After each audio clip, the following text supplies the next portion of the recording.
McKenzie. You're live. Here's Eloy Jimenez. Yeah. What's up, y'all? You already know what it is, man. Indians game from last night. You already know. What's goody? Right-handed hitting lineup for Chicago. Now the 0-1. Swung out, yanked to left. That's a base hit. It is down the line, and it'll scoot to the wall. Pollock will be stopped at third. And in with a stand-up double is Jimenez, who now has a 9-game hitting streak. And Jimenez with his 6th double. And they remember that Eloy Jimenez was out 2.5 months this season with a torn hamstring, so he is not going to go all out when he's running. They just can't afford to have him hurt that hamstring again. Here is one of the toughest RBI men in the game, Jose Abreu, a Chicago White Sox legend, and that's really what he has become in an incredible run here with the Chicago White Sox. Batting 306, 14 homers, 56 RBIs. Infield back to the pitch is foul back, strike one.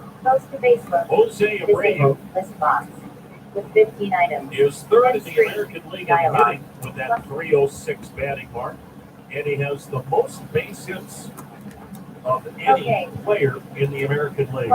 Right-handed hitting first baseman out of Cuba. He'll be a free agent after the World Series. So the Sox have runners second and third, one out. No score first inning, infield back. The outfield medium deep.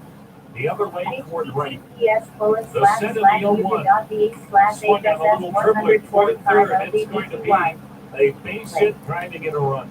No play for Jose Abreu to come a swinging for Jose Abreu. And Abreu got the bat on the ball, and it means he has 57 RBIs. White Sox lead 1-0.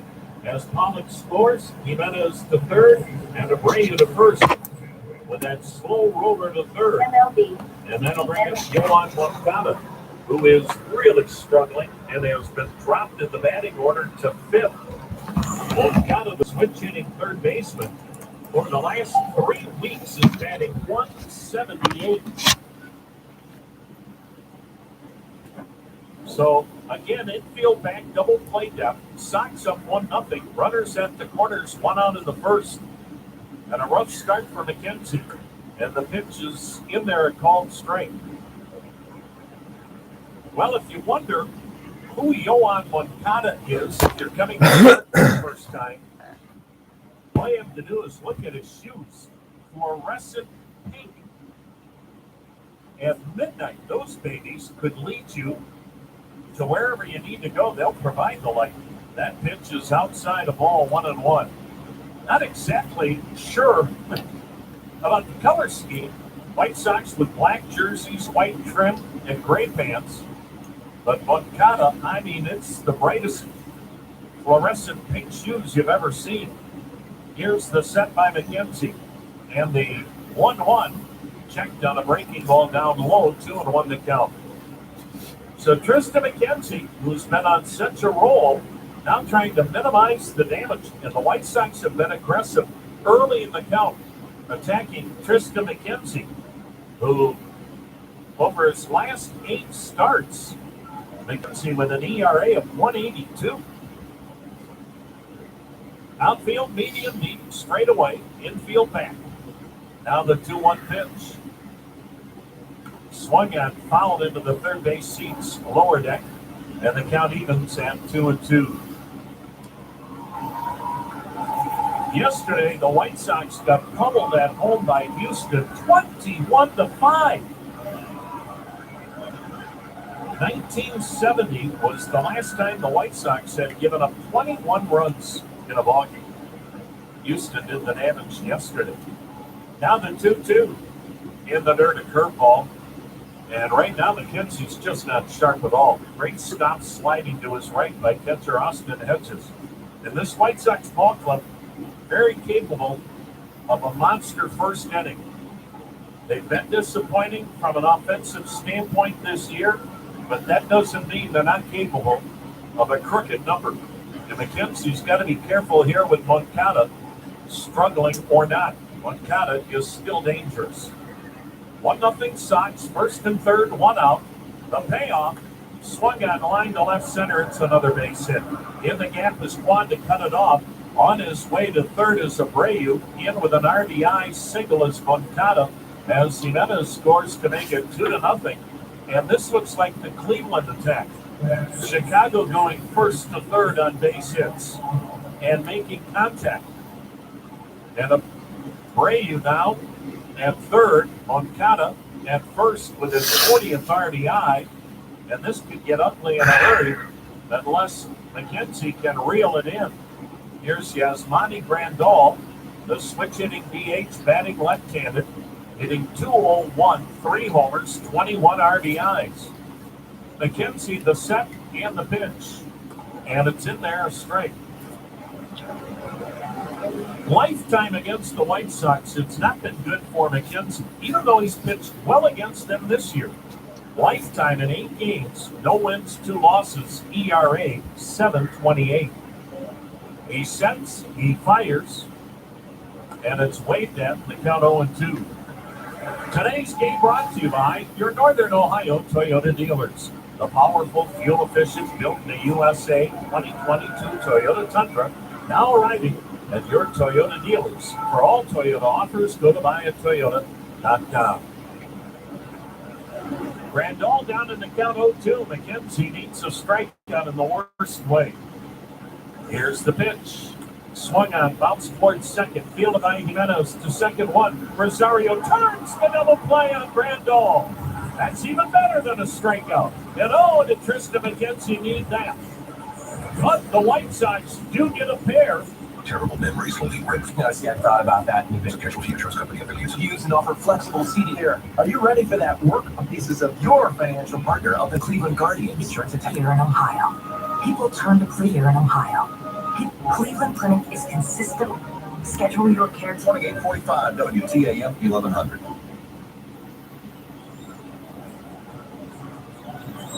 Well, the White Sox jumping on Tristan McKenzie for a couple of first inning runs. And now we'll see what Cleveland can do against Lance Lynn.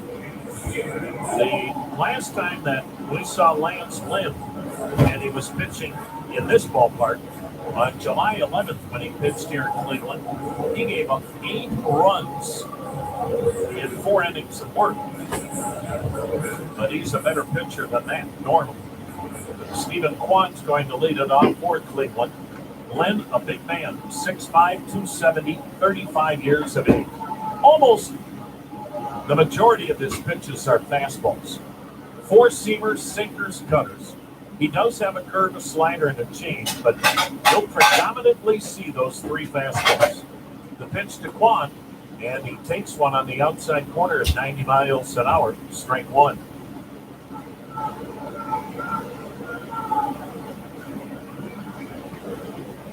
Kwan now with more base hits, 41.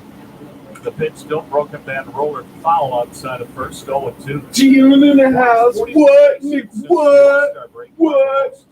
In the major leagues. And now he needs a new weapon. Kwan coming in here now 6th in the American League batting race, hitting .303, 3 homers, 31 RBIs. Lance Lynn. It's been a tough year for him. He had a torn tendon in his right knee that required surgery at the end of spring training. He didn't get back until mid-June, so he missed the first 2.5 months of the season. He works third base side of the rubber. And the pitch, Kwan sends one into the lower deck, third base side, 0-2 the count. Very abbreviated, simple windup for Lance Lynn, who this year has faced Cleveland twice. One time he pitched well. One time he went 6 innings against the Guardians and was outstanding. The other time he gave up the 8 runs. That pitch missing. So he's had 1 outing where he shut up Cleveland and 1 outing where the Guardians battered him. So we'll see what Lance Lynn is here tonight. 2-0 Sox. Juan sends one high in the air, foul down the right side, trying to jam him. That's what Lynn does. That's why he can work primarily with just the fastball, even though he throws 3 different fastballs. He can work both sides of the plate expertly. Doesn't throw as hard as he once did, but he is some kind of a competitor, even though he's had a disappointing year by his standards. Now the pitch in the dirt. Ball 2, strike 2. On the year, Lance Lynn, a record of 3-5, ERA 5.62, 12 starts, no complete games, 5 innings to start, 9 strikeouts, 2 walks per 9 innings.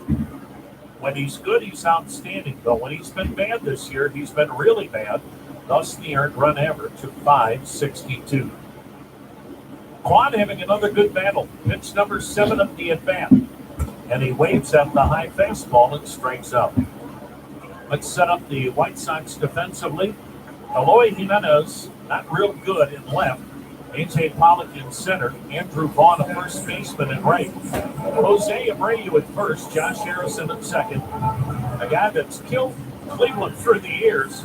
Elvis Andrews, a late pickup, is at short. Yohan Moncada at third. And Seby Zavala is the catcher. Chicago dead last in the American League defensively. Here's Amed Rosario. He takes a look at a strike cutter on the outside corner. Tim Anderson, the normal White Sox shortstop, had to have surgery on the middle finger of his non-throwing hand. He hurt it swinging a bat. The pitch waved at 0-2. They hope they can get Tim Anderson back maybe the last week, potentially the last 2 weeks of the season. So that's why it was critical they pick up Elvis Andrews. Oakland had waived Andrews on Wednesday. Now the 0-2, down and away with a curveball. So to get a veteran like Elvis Andrews, who's played in all kinds of big games, that was a big-time get this time of year for the White Sox.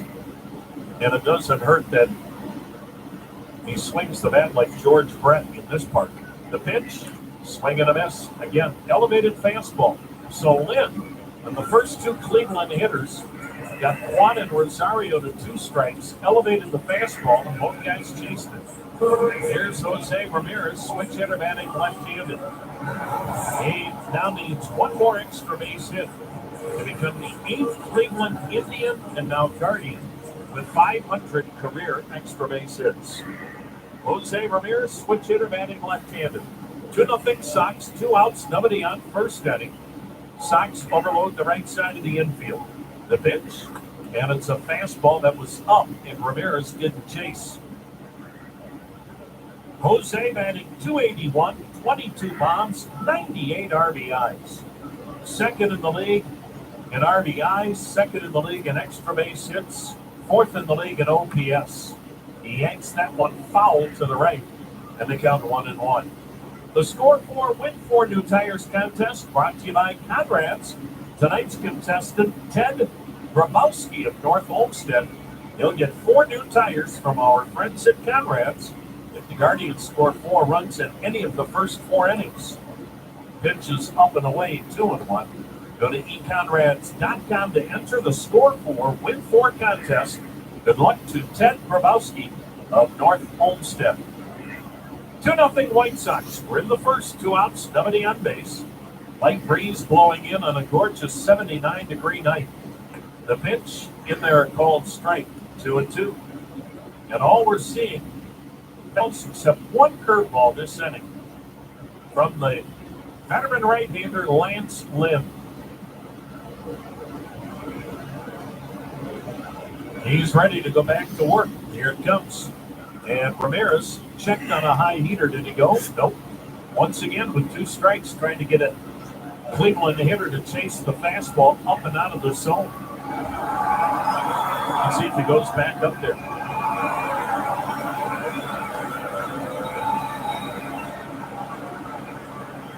Fans still filing in.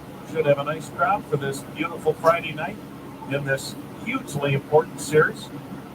Payoff, swung on a weak chopper on the right side of Brady, way off the line. First baseman had nobody to throw to. Lynn was late getting to the bag. Not sure why Abreu would go to that ball with a shift on.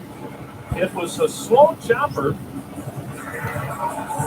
well off the line, and the first baseman Abreu broke for second to make the play. But Lynn was not going to need Jose Ramirez to first.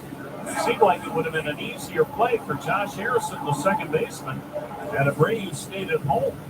But Jose Ramirez, like all Cleveland Guardians, always scampering down the line, never assuming it's an out, has himself a 2-out infield hit. Well, we know what can happen with 2 outs. It was a strikeout wild pitch that uncorked a 6-run 8th inning, and the Guardians win Wednesday night. Here's first baseman Josh Naylor. Shift still employed to the right. Naylor with a drive down the right field line, hooking foul. Naylor batting .273, 15 homers, 57 RBIs. Well, the White Sox are the worst team defensively in the American League. There's no error on the infield hit by Jose Ramirez, but a mental error by Jose Abreu. And Lynn a little tardy coming off the mound, but again, if you're counting on Lance Lynn beating Jose Ramirez to the bag, then you're never going to win that bet. Lynn the set, Lynn the pitch, swung on, foul down the left side, sweep level, and the count is no balls, 2 strikes. 2-0 Chicago with the lead. We're in the first. A runner at first with 2 down. Outfield for Naylor, pretty much straight away and fairly deep. Breeze is not that significant blowing in, should not impact the baseball tonight. Ramirez getting a decent lead. The pitch, and it's off the glove of Zavala, kicks to the left. Ramirez goes to second. Then Zavala, a spinning throw that squirted out of his hands and rolled like a slow roller to the shortstop Andrews. No clue what Zavala was doing. He lucky that ball didn't end up in left field. So that should be a pass ball, and it is. And we're seeing the White Sox defense, or should we say the lack thereof, show up here with 2 down in the first. And now runner in scoring position with a 1-2 count on Naylor and a 2-0 Chicago lead here in the first. Naylor out of that open stance. The set, Lynn checks second, and the pitch to Naylor. Swing and a piston foul upstairs out of play. We'll do it again at 1-2. The good news is, regardless of what happens this inning, you have forced Lynn into making over 20 pitches here in the inning. Now, Chicago does have a good bullpen, so it's not like that's the end-all be-all, but anytime you get into that bullpen early, especially game 1 of a weekend series, is big. The pitch. Inside and hit Naylor in the leg, and he is down on his knees in the batter's box. And he got drilled with a fastball and slow to get up. And now you bring the league's best clutch hitter to the plate with men in scoring position, 2 down, and Andres Jimenez. Naylor slowly working down the first base line as trainer James Quinlan will check on him. He got to look like in that shit ball area, and he does wear a protective device, and it hit that guard. So that's the good news, and he's good to go. So Naylor's at first, Ramirez at second, 2 down in the first. 22 pitches hit for Lance Lynn, with the White Sox on top by a score of 2-0. But Andres Jimenez, they don't get better than Andres Jimenez when you talk about hitting in the clutch, as Jimenez batting .370 with men in scoring position. The pitch, swing and a miss, threw a fastball by him. That's his best fastball of the inning at 93 miles per hour. So Lynn able to reach back for a little extra when the time calls for it.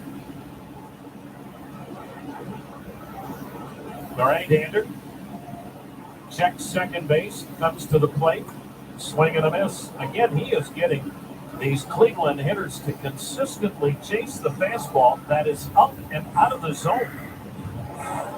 And it happened again.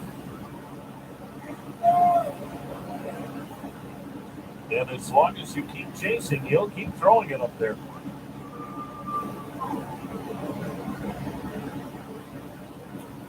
Now he steps off the rubber. 2-0. Chicago has the lead. Guardians at first and second, 2 down in inning number 1.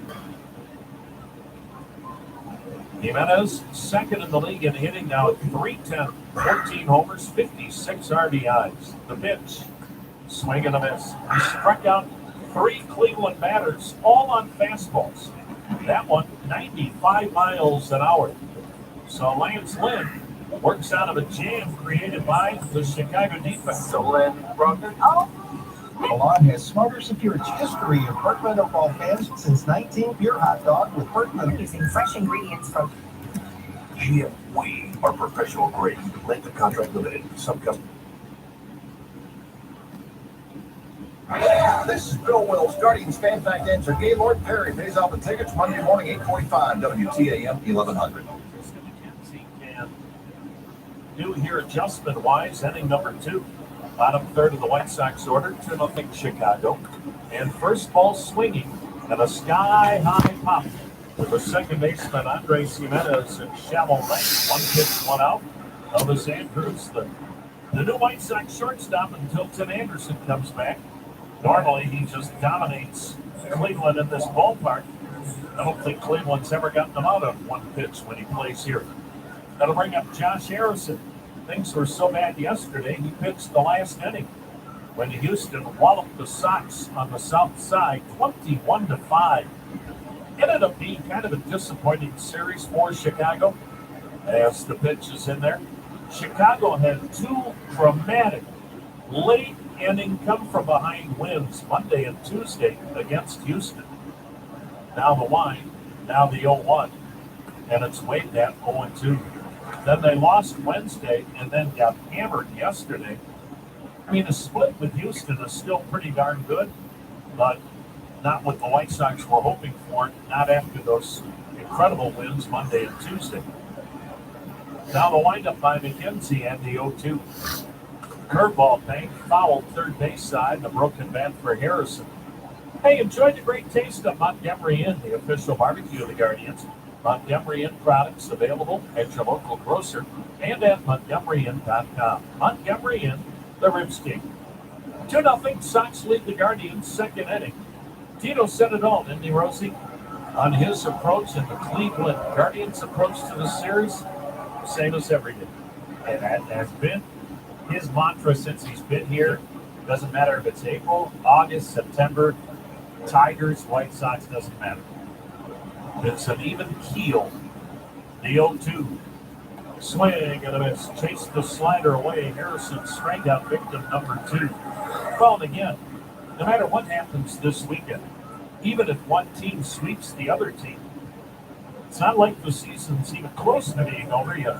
You still have 43 games after tonight. You figure the Guardians will hit a tough patch here at some point in time, but that doesn't mean that takes them right out of the playoff chase. Every team will go through that. It's who can keep those to a minimum. And a lot of that has to do with the approach in that manager's office. Semi Zavala, the catcher, will now bat. The wind-in pitch, and he looks at a first pitch strike, and boy, looks like a different Tristan McKenzie here this inning. 2-0 White Sox, 2 outs, nobody on base. Zavala batting .286, couple of homers, 18 RBIs. The next offering, and it's a check and a pitch inside, 1-1 to count. That game tomorrow night, 6:10, Shane Bieber against Johnny Cueto. And Johnny Cueto has been a revelation and has, in a lot of ways, saved Chicago this year. Where would they be without Cueto? Great matchup tomorrow night. The next delivery, swing and a miss, 1-2. Sunday is that goofy start time, and remember, if you're coming on Sunday, it's an early start time at 12:05. Aaron Savali against maybe the American League Cy Young winner, Dylan Cease. It'll be him or Verlander, you would think. Now the 1-2 pitch. Swung on, popped up foul, first base side. This becomes a souvenir. And the count stays 1 ball and 2 strikes. Then Sunday will be the last time these clubs play each other here in Cleveland. The Guardians are in Chicago when they take on Chicago.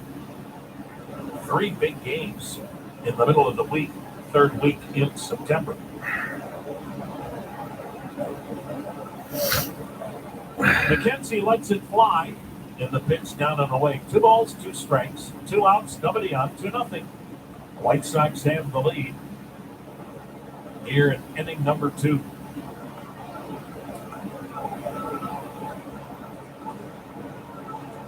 McKenzie feet close together, the windup, and the lanky right-hander's next delivery. Swing and a miss, chase the slow curve in the other batter's box.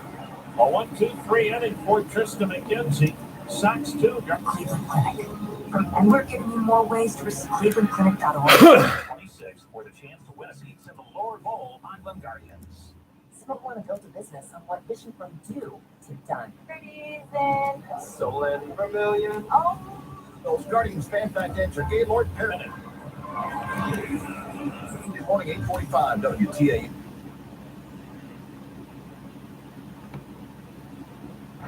This is Bill Wills, Guardians fan fact answer. Gaylord Perry pays off the tickets Monday morning, 8:45 WTAM 1100.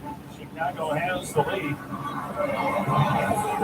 as we go to the bottom of the 2nd inning. Oscar Gonzalez, Nolan Jones, Austin Hedges.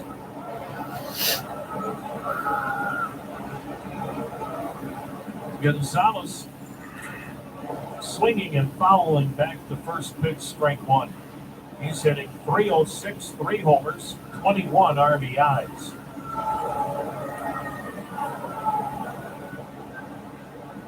Gonzalez had a big RBI double the other night, that incredible comeback win against Detroit.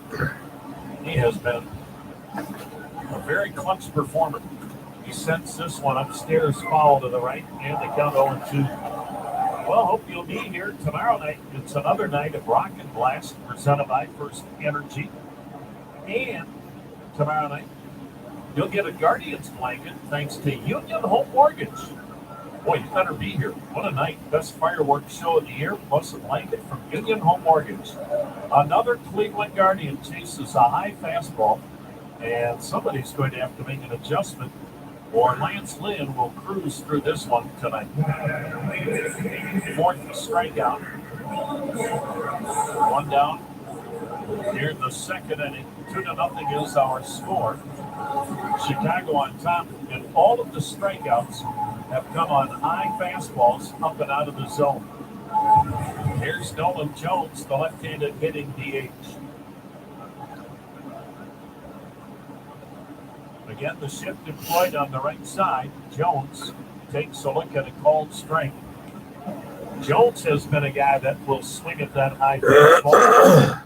And again, a guy like Lynn, if he knows you'll chase him, he can keep pitching there all night. Jones sends a high fly ball into left, medium deep. Eloy Jimenez can't under it. 2 down. Still without center fielder Luis Robert, who's one of the best clubmen and a really good player offensively. Luis Robert has been out since last Friday night. Hurt his wrist sliding. He's not on the injured list, but he ran 1 time since last Friday. So the White Sox keep playing shorthanded. Robert, 300 hitter with good power, one of the best center fielders in the game. And he's on the bench again to start tonight's game. 2 down, nobody out, 2-0 Sox, 2nd inning. Catcher Austin Hedges takes the strike. White Sox overload the left side of the infield. Hedges batting .174, 6 homers, 23 RBIs. The pitch. Swing and a miss. High fastball. 0-2.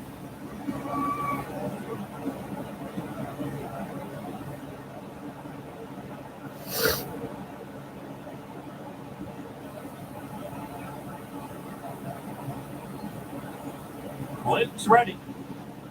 Into that abbreviated wide and pitch. High fastball, too high. Not able to attempt anyone to swing at that one. 1-2 to count on Hedges, who lifetime has gone 2 for 17 against Lance Lynn.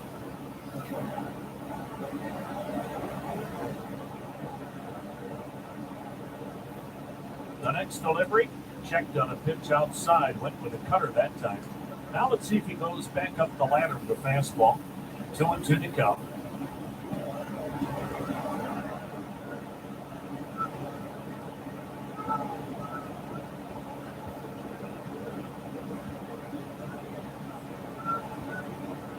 Lynn into the wide, and the 2-2 pitch.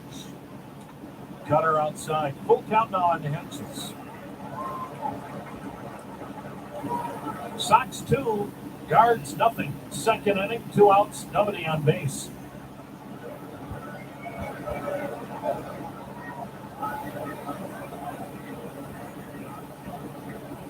Lynn's ready, and the payoff pitch. Foul back. Hedges stays alive with 3 balls, 2 strikes. I've seen a lot more of this from Austin Hedges. Longer at bats, a little more selective, getting on base a little bit more. He's battling Lynn here in the second. Minnesota Twins, while this big weekend series goes on, they'll be entertaining Texas this weekend at Target Field. The next pitch, Hedges taps one foul, third base side. And again, the count, 3 balls, 2 strikes, 2 outs, nobody on, 2-0 Chicago. They jumped on Tristan McKenzie for 2 in the first on 4 base hits. Joe Jose Abreu had an infield RBI single. And Yohan Moncada had an RBI single.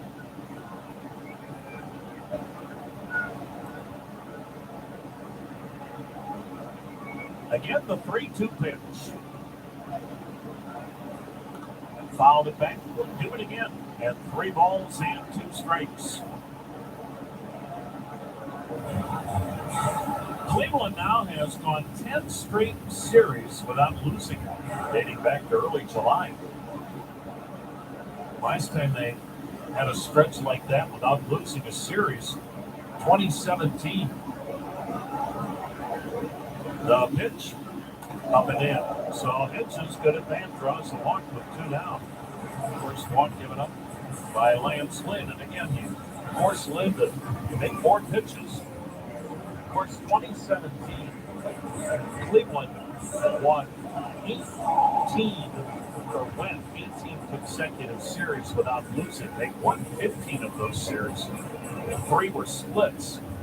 And that stretch of 18 consecutive series without losing a series was part of the 22-game win streak. Historic. 2-0 Sox up. Miles Straw takes high a ball. The significance of that is you never have any long losing streaks. And basically, if you keep winning 2 out of 3, which is what most series are, you're going to the playoffs. Now the 1-0. Straw fouling it upstairs and the count 1 ball, 1 strike. Miles Straw 5 hits in his last 50 at bats. Trying like the Dickens. There's Chris Valleca, the hitting coach, along with Victor Rodriguez and Justin Toole to get Miles Straw turned around, beat him badly. 2-0 Sox, runner on 2 down. Straw sends a looping liner to right center. Dropping quickly, and on the run is Vaughn, the right fielder, reaching it on a dead sprint because Pollock could not get there. Nice play by Andrew Vaughn, racing to the gap in right center, and the right fielder retires Straw. A nice play, which Chicago's not noted for that defense. We'll go down to the 3rd inning. It's still a 2-0 ball game with the White Sox on top of the Guardians. Now introducing the all-new Honda of Middlebrook Heights at I-71 in Pearl and Westside Toyota on Lorraine Road in North Olmsted. We're under new ownership and with the same great service. If you're in the simple and easy car buying experience, It's an all-star summer. There's silicone lubricant. Summer, bust your nuts. Needs a reliable, high-test, and dark fiber circuit. The telecom status quo. Its brands are staples. This is Bill Wells, Guardians fan fact answer. Gaylord Perry pays on the tickets Monday morning, 8:45, WTAM 1100. Leadoff hitter AJ Pollock watches the ball go outside to the backstop for ball one. It's the third inning, and it's Chicago 2 and Cleveland nothing. Pollock got the game started, jumped on the first pitch, singled to left center, and scored. The line by McKenzie, and the pitch fouled upstairs to the right, 1-1. Eloy Jimenez had a double. Then Jose Abreu, an infield single RBI. And then an RBI single by Yohan Moncada. Randall hit it to the inning-ending double play as McKenzie minimized the damage. Now the 1-1 pitch. And it's in there, 1 ball, 2 strikes. Pollock, a really good player. As A.J. Pollock, 11th year in the major leagues with Arizona, the Dodgers, now the White Sox. Slightly open stance deep in the box, the pitch. Swing and a miss, got him on a slider. So McKenzie looks like he has settled in. He has, since that double play ball, really looked like a different guy. 4 strikeouts. Here's Andrew Vaughn. Andrew Vaughn struck out his first time up. Right-handed hitting right fielder, just a really good hitter. In a ball club like Chicago where they have so many home run hitters, Vaughn really fills out the lineup nicely. First pitch to him is up, a breaking ball. Because, yeah, he can hit for power, but more importantly, puts the bat on the ball. White Sox have just been surprisingly, the pitch, swing and a foul upstairs, 1-1. Surprisingly, this club has struggled offensively. Yes, you look at the White Sox, they, for instance, have scored 11 fewer runs than Cleveland. Now, would you ever think that's possible with the Stars in this lineup? The pitch, swung on line to first, slightly grabbed by Naylor. And he takes a hit away from Vaughn, 2 down. You would think this would be a tremendous home run hitting team. They've got a great home run hitter's park. The White Sox are 12th in the league in home runs. And that is the real surprise. They're a club that never walks, second fewest walks in the league. They don't run much, 12th in the league out of 15 in stolen bases. The pitch, and it's a little bit high, ball 1. So, if they're not going to hit home runs, they're going to struggle to score. They don't do things like Cleveland does. High contact rate, steal the bases, run the bases extremely well. That's not their game. No 1-0. Up and in. Ball 2, 2-0. But obviously they can do some damage.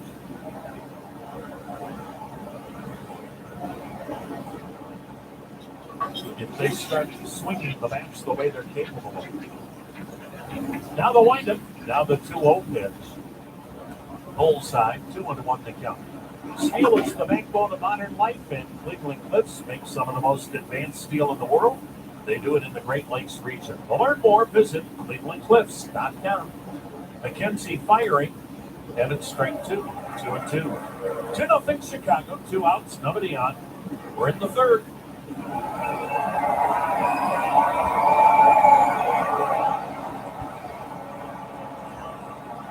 The windup by McKenzie, and the 2-2 delivery. And Jimenez takes strike 3, call, look at the heater. So Tristan McKenzie has set down 7 in a row and has struck out 5. 2-0 Chicago on top of Cleveland. Middle of the third on the Cleveland Clinic Radio Network. It's going, gone. The official ice cream of the Cleveland Guardians from Harry's Ice Cream. Going, gone is a home run combination of chocolate cookie dough ice cream loaded with chunks of cookie dough and crushed cookie swirls. A portion of every carton sold benefits Cleveland Guardians charities. Join the boys of summer for a scoop at Progressive Field or ask for it at your favorite grocery store. Visit perrysicecream.com to find going, gone near. Right here in the condensed steel. Learn more. Ready, set, home. It's the Mortgage Corp is an equal housing lender, and with Safety Gear is proud to be a partner with 686-1450. second time through the order. Let's see if Cleveland's able to make some adjustments. 2-0 ball game. Sox on top, bottom of the third. Stephen Kwan looks at his strike. Swinging his first time up. Lance Lynn with 4 strikeouts in the first 2 innings. All of the strikeouts on elevated fastballs above the legs. The right-hander into the wide and the pitch to Kwan, and it's inside a ball 1-1. It's time for the Liberty Ford Grand Slam giveaway. Kirk Hagerich of Amherst, tonight's contestant. If the Guardians get a Grand Slam here in the third, we've got a winner in Kirk Hagerich of Amherst. Kwan sends one foul down the third base side, 1-2. Sign up at libertyford.com. Maybe you can win that 2022 Ford Bronco Sport. Lance Lynn has given up 13 home runs in 12 starts.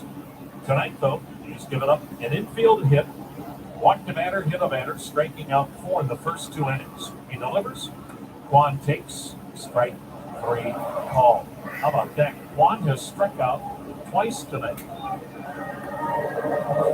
That could be a sign of Armageddon.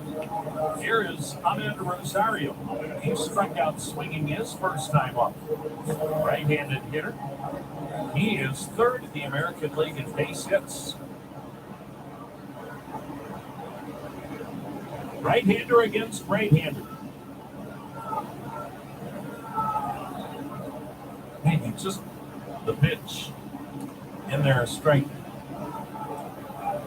The only thing that jumps out at you when you're looking out on this pristine field is the fluorescent pink shoes that Yohan Moncada's wearing at third.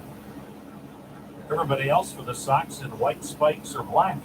The pitch swung on a dribbler toward third, charged by Moncada. Sweeps with it, throws with it, got him. Look at those pink shoes, make it quicker.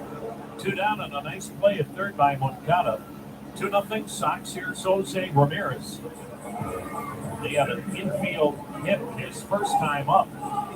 Lynn, in all 3 innings now, has got the first 2 batters out to start the inning. And then Cleveland's done some damage afterwards as far as getting people on and working up the pitch count, but not able to score. White Sox overload the right side with 3 defenders. 2-0 Chicago. 2 down, nobody on, third inning. Lynn into the windup and the pitch. And it's inside. He almost hit him. Ball 1. Now, it's been nice to see Mike Segi honored here tonight along with his wife Patty and daughters Brittany and Michelle, their husbands, their children. Mike calling it quits at the end of the year. 50 years in this organization. He's been a staple for the Cleveland Indians and now the Guardians. The 1-0 high fastball, 2-0. He's been the director of travel. His dad, the late Phil Segi, was a terrific baseball man. And Mike has meant so much to this organization, and all of us are so grateful for everything Mike has done. And with the support of Patty and Michelle and Brittany, that pitch outside 3-0 to get a nice gift from the Guardians, a trip around the world wherever he and Patty want to go, which is awesome. But Mike is certainly going to be missed. Jared Jones is doing a great job as Mike has tutored him, and he'll take over that role. And Jared learned from the best. The 3-0, there's a called strike, 3-1. So, Segs, we miss you. And sure hope we'll see you around the ballpark a lot more. And all of us can't thank you enough for everything that you and Patty have done down through the years. 2-0 White Sox. We're in the third. The 3-1 swung on, chopped into the shift. Second baseman Harrison with the underhand flip to Abreu. This time Abreu did not go for the ball. And Hosey not happy with that at bat. Slams the batting helmet onto the ground. 2-0 White Sox after 3. Make the most of your summer in the new Toyota Years versus Fiat. Approved credit through TFS, Downtown Diggs, Senior, or One. Find your dream home at K. This money, and you'll receive. Then learn more about electronic.com. You should always stop. Now that is a Answer Gaylord Perry found the tickets. McKenzie fires a strike to Jose Abreu. And we're underway in the fourth. McKenzie, fourth inning underway, and the Guardians are trailing 2-0 as Tristan McKenzie fires a strike to Jose Abreu. And we're underway in the fourth. McKenzie right back to it. Here's his pitch. Abreu takes it down low for a ball. Good sinking fastball that missed. 1-1 to count on Jose Abreu, who drove in a run with an infield single his first time up. Here comes McKenzie's 1-1 delivery. Swung on, line, down the right side. Long run for Gonzalez. It's bending foul and off the netting down that right field line. So the count's now 1-2 on Abreu. It is the Chick-fil-A double play giveaway inning. If the Guardians turn a double play here in the fourth, use that Chick-fil-A app to get your free breakfast variety entree from any participating Cleveland, Akron, Canton, or Sandusky Chick-fil-A location.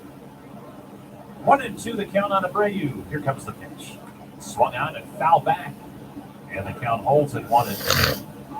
Jose Abreu drove in that first run in the game back in the first inning. It was a 2-run first for the White Sox before McKenzie could really settle in. And Lance Lynn has been solid for Chicago. Here's McKenzie's 1-2 pitch.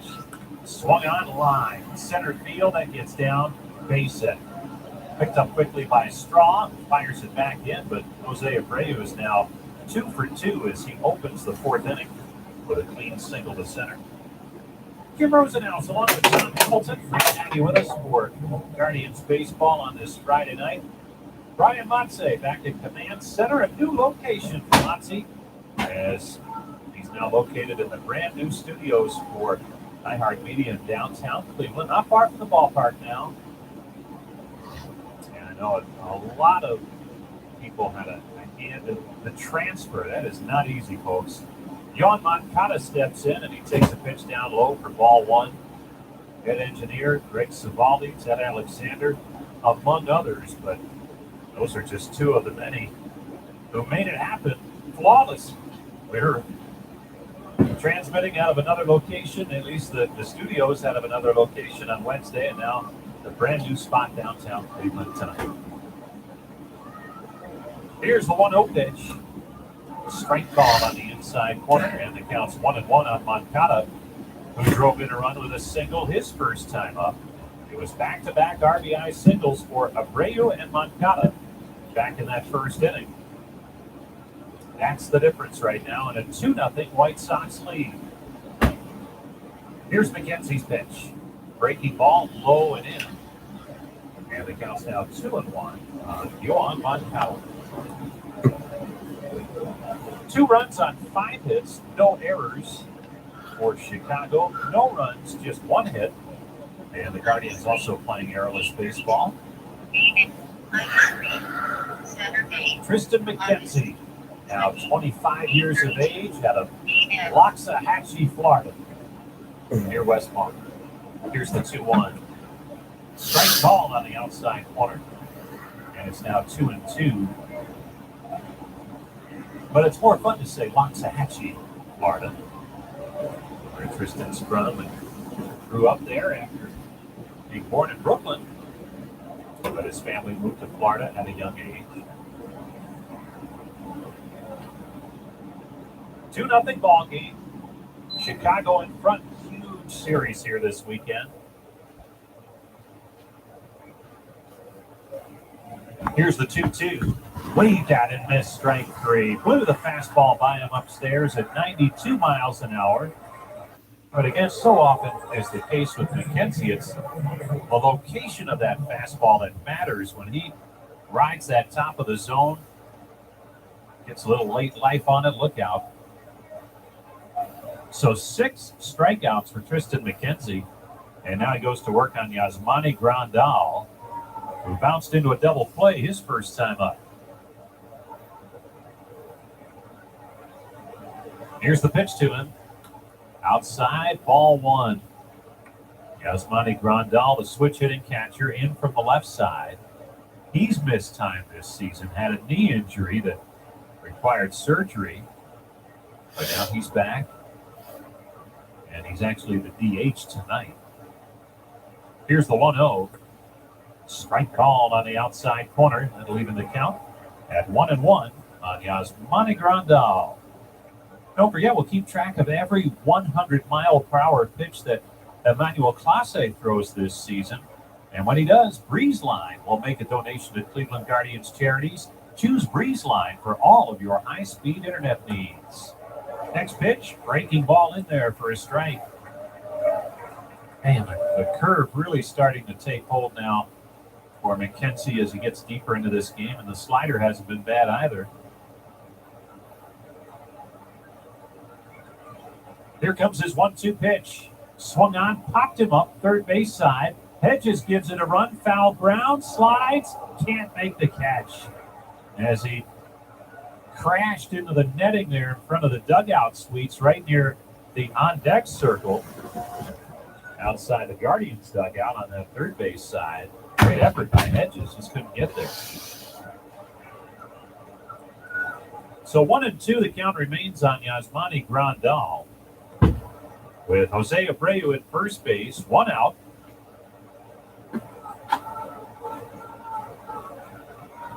McKenzie from the stretch. Here's the 1-2.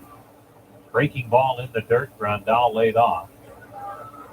Counts now 2-2 on Yasmani Grandal.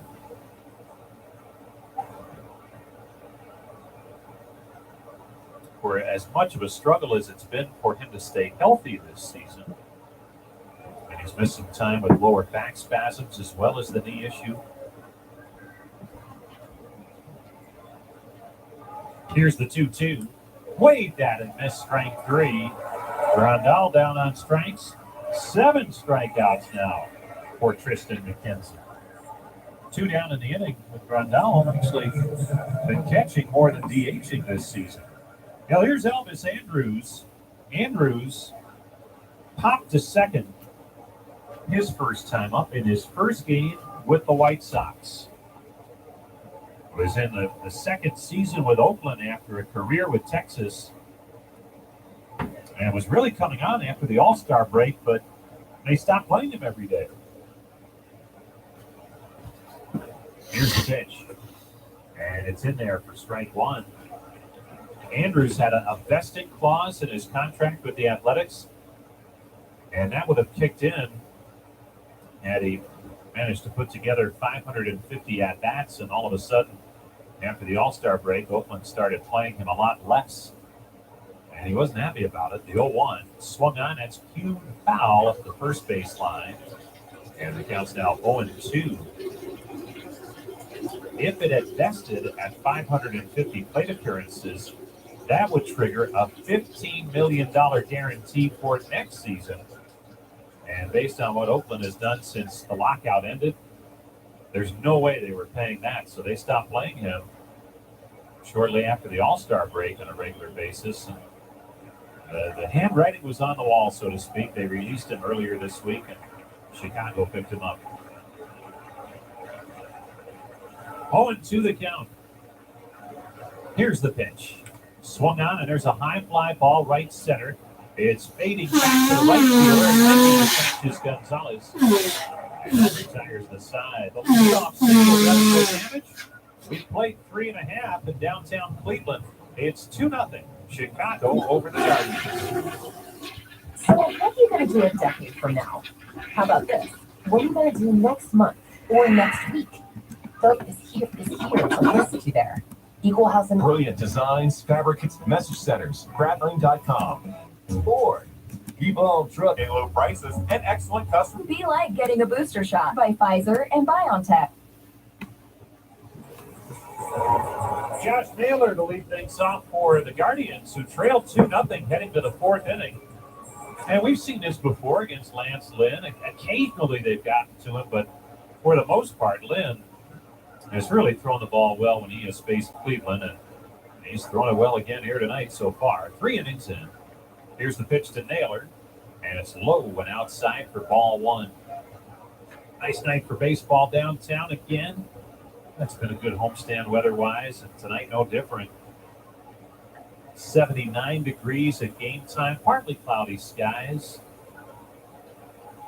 Here's the pitch. Swung on, lined into the shift, knocked down off the glove of Harrison, picks it up, throws, not in time. Well, it looked like Harrison had a beat on it, but maybe that ball took a dive just as it got to him. It'll go as a base hit, as he was in shallow right in the shift, and he went to backhand it, and it simply skipped off the webbing of his glove and under the glove, and too far beyond his reach to go get it and still have time to throw out Naylor. Naylor able to beat the throw down that first baseline for a single. So a leadoff base runner for the Guardians. And here's Andres Jimenez, who struck out his first time up. One of 5 strikeouts so far for Lance Lynn. The big right-hander, now 35 years of age, and there's a swing and a chopper first base side, grabbed by Abreu. He'll turn and step on the bag, and Jimenez is retired as Naylor moves up to second. Good job there by Abreu to make sure he caught that ball before it went foul.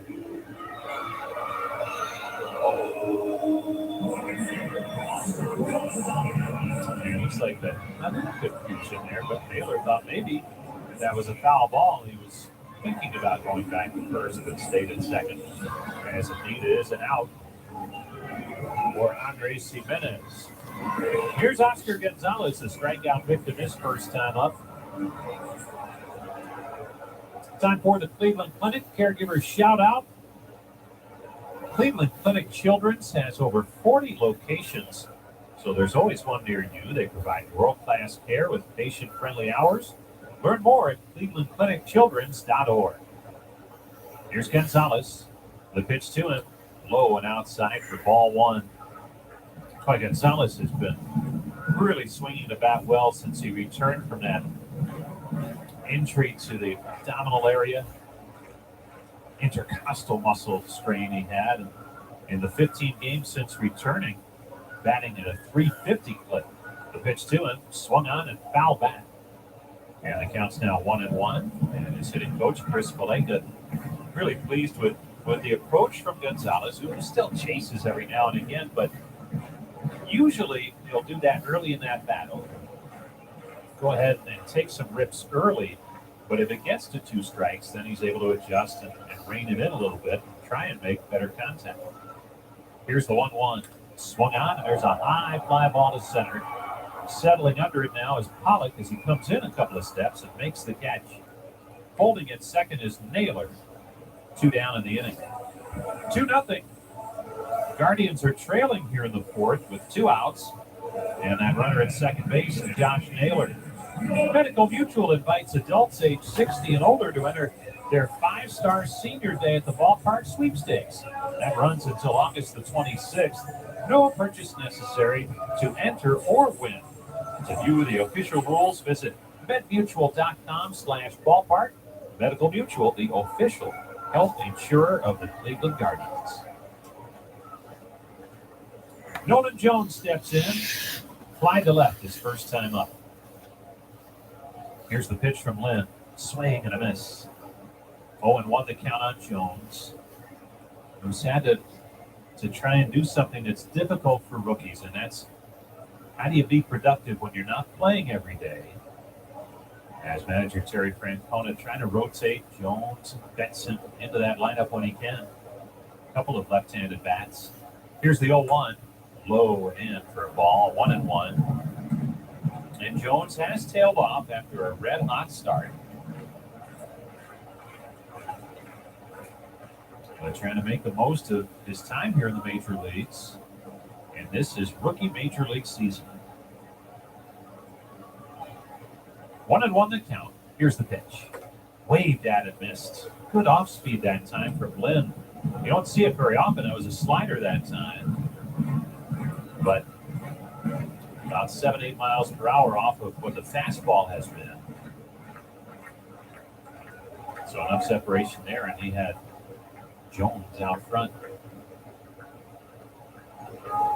2 outs. Naylor off the bag at second. Here's the pitch. Fastball up. And the count 2-2 on Nolan Jones. Everstream is Cleveland's business-only fiber network. That's where you get the reliable connectivity your business deserves with fiber, internet, Ethernet, and more. Everstream, faster fiber, better business. 2-2 the count on Nolan Jones. Lynn is ready. Here's his pitch. Swing and a miss, strike 3. Blew the fastball by him, up and in. Side retired, strikeout number 6 for Lynn. After 4 in downtown Cleveland, the grill for your Harleys is made with 80% sausages found at yourguardianscommercialbreak.com. It's time for over 500 fans will receive a Guardian alarm has been securing what matters. We protect Ohio. $1,000 in fuel. Any new 22 Hilux. Those Guardians fan fact answer game. Into the corner, and Harrison. It's Monday morning, 8:45, WTAM 1100. First pitch swinging, Josh Harrison lines one down the left field line. It goes into the corner, and Harrison high steps it into second base with a stand-up double. They look like Deion Sanders on an interception return to the end zone at the end of that with a high step into second. Josh Harrison's aboard with his 15th double. And the White Sox have a leadoff base runner at second base. Harrison's been at this a long time now after a lengthy career with the Pirates. Bounced around a little bit in recent seasons, but he does have fun playing this game, that's for sure. Number 9 hitter Seby Zavala will step in. He struck out his first time up. It's 2-0 Guardians trail here in the 5th.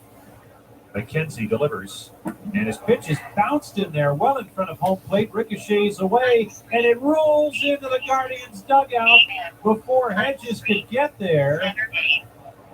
And it'll go as a wild pitch, and just the one base advance for Harrison as he took off with the pitch, and Hedges went flying down the steps into that dugout too. He is limping a little bit on his way back to home plate. So a wild pitch. Harrison now at third, and the White Sox trying to add to their 2-run lead here in the 5th inning. And I wonder if McKenzie just lost his grip. That ball bounced almost before it got to the dirt cutout of home plate. Here's the 1-0 pitch. Swung on, ripped foul outside of third. And it's 1-1 on Seby Zavala.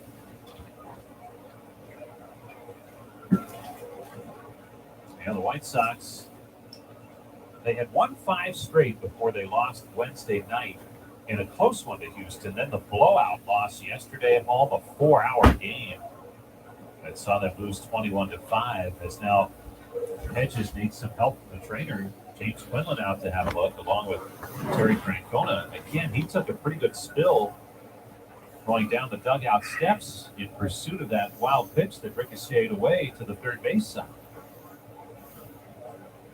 Well, the White Sox have come out here. They've played sharp baseball here tonight so far. And wow, Austin Hedges is heading back to the dugout. I wonder if his night is done. As again, he went careening down those stairs.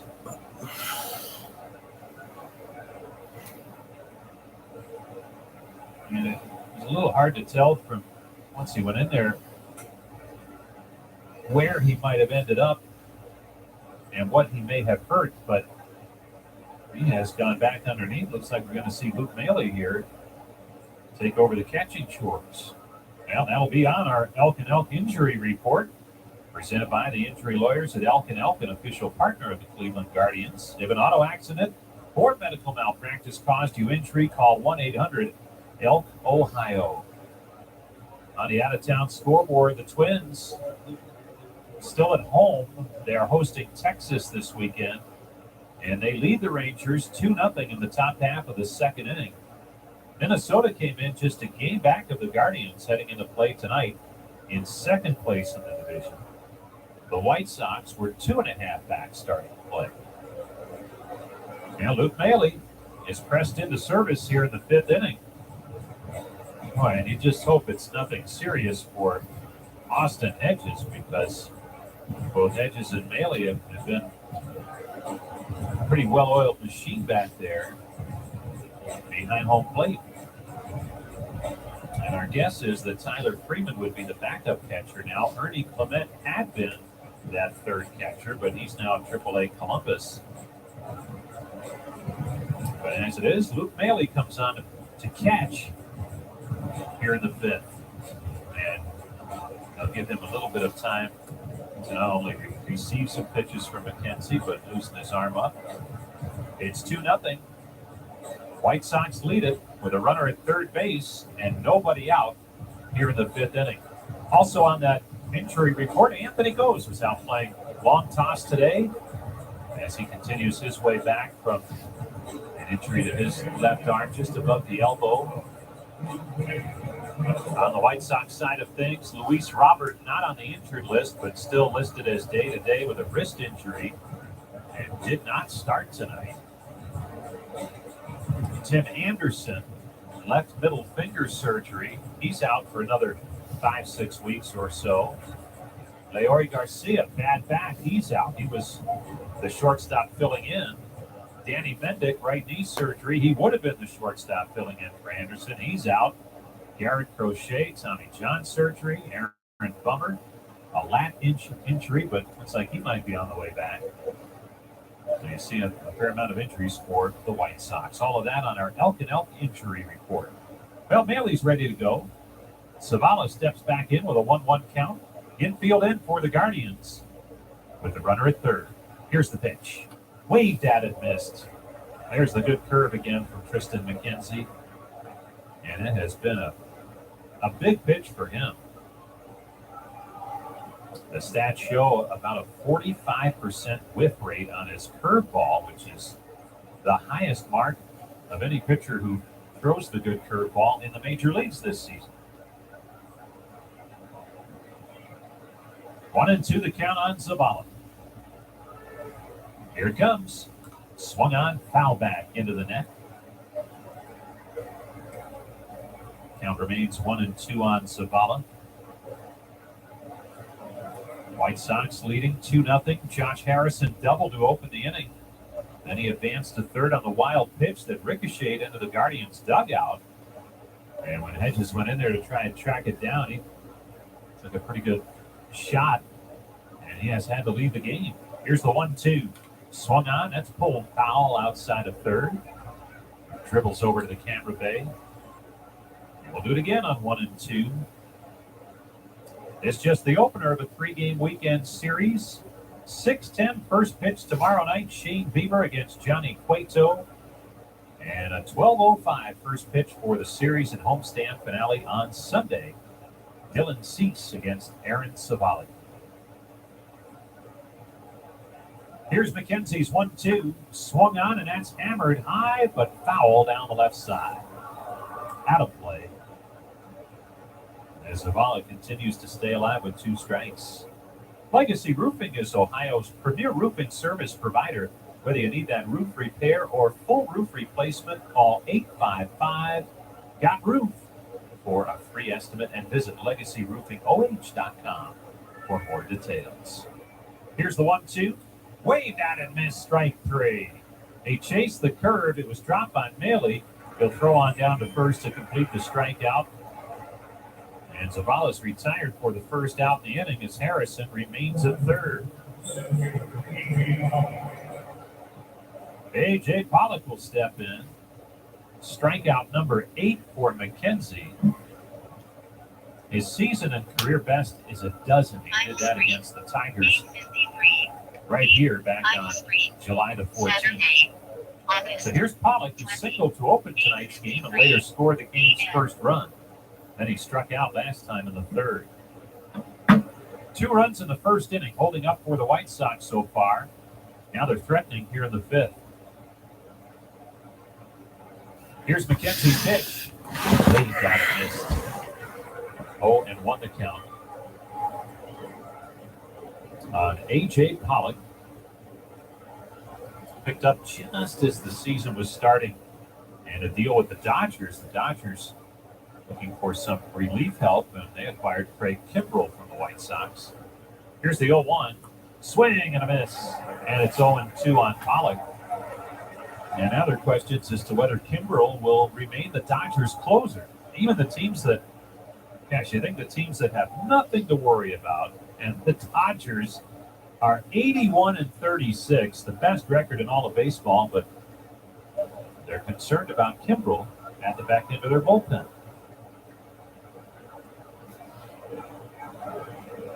Right here, 2-0, Chicago in front, 5th inning. 0-2 the count on Pollock. Here's the pitch. Swing and a miss, strike 3. The curve strikes again. And McKenzie strikes out his 9th. The White Sox hitters, they have to know it's coming, and they still can't do anything about it. A tantalizing curveball that just rolls off the table as it gets to home plate. And that time on the inside part of the plate, Pollock had no chance. Now Andrew Vaughn, who's 0 for 2. He has struck out and lined to first. And runner at third with nobody out. Harrison still there with 2 outs. And McKenzie keep it a 2-run deficit. The right-hander delivers. Swung on and foul tipped into the glove. Strike 1. Good fastball up that time. Well, he has him set up there if he wants to start going with that breaking pitch, blown away. 0-1 the count on Vaughn.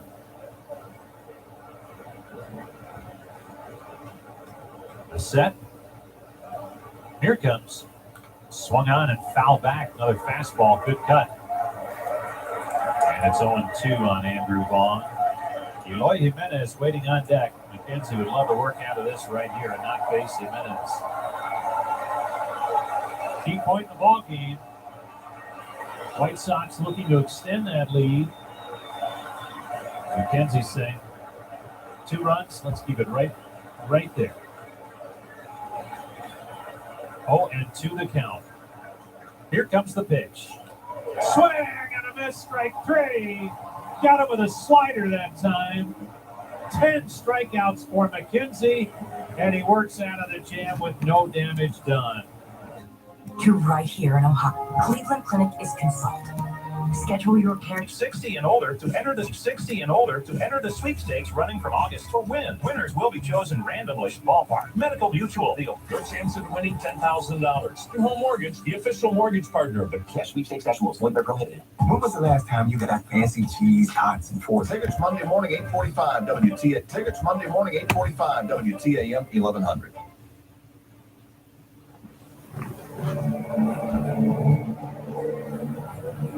Guardians trailing by a score of 2-0, and Luke Maile will lead things off for Cleveland in the bottom of the 5th.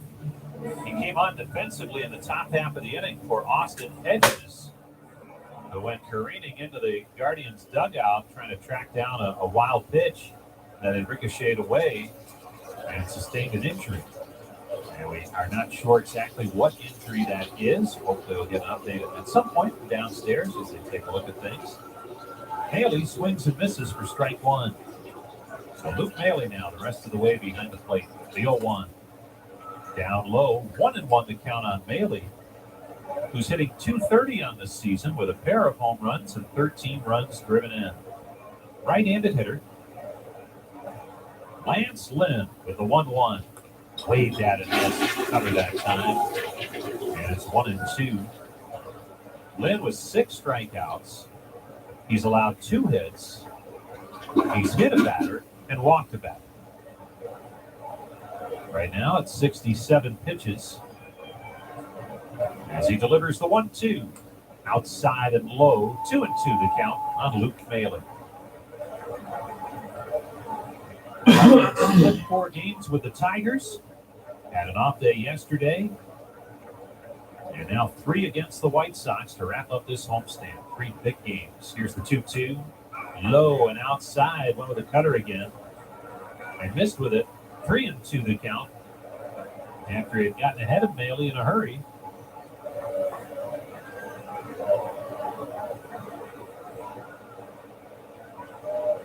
Then with a little extra time looking in. Now he's ready. And here's his 3-2. Swung on, popped him up, foul, back out of play. We'll do it again on 3-2 to Luke Maile. Veteran catcher signed just after the lockout ended back in March. He'll see Major League time with Tampa Bay, Toronto, and Milwaukee. Now the 3-2 from Lynn. Swung on, foul back again. We'll do it again on 3-2.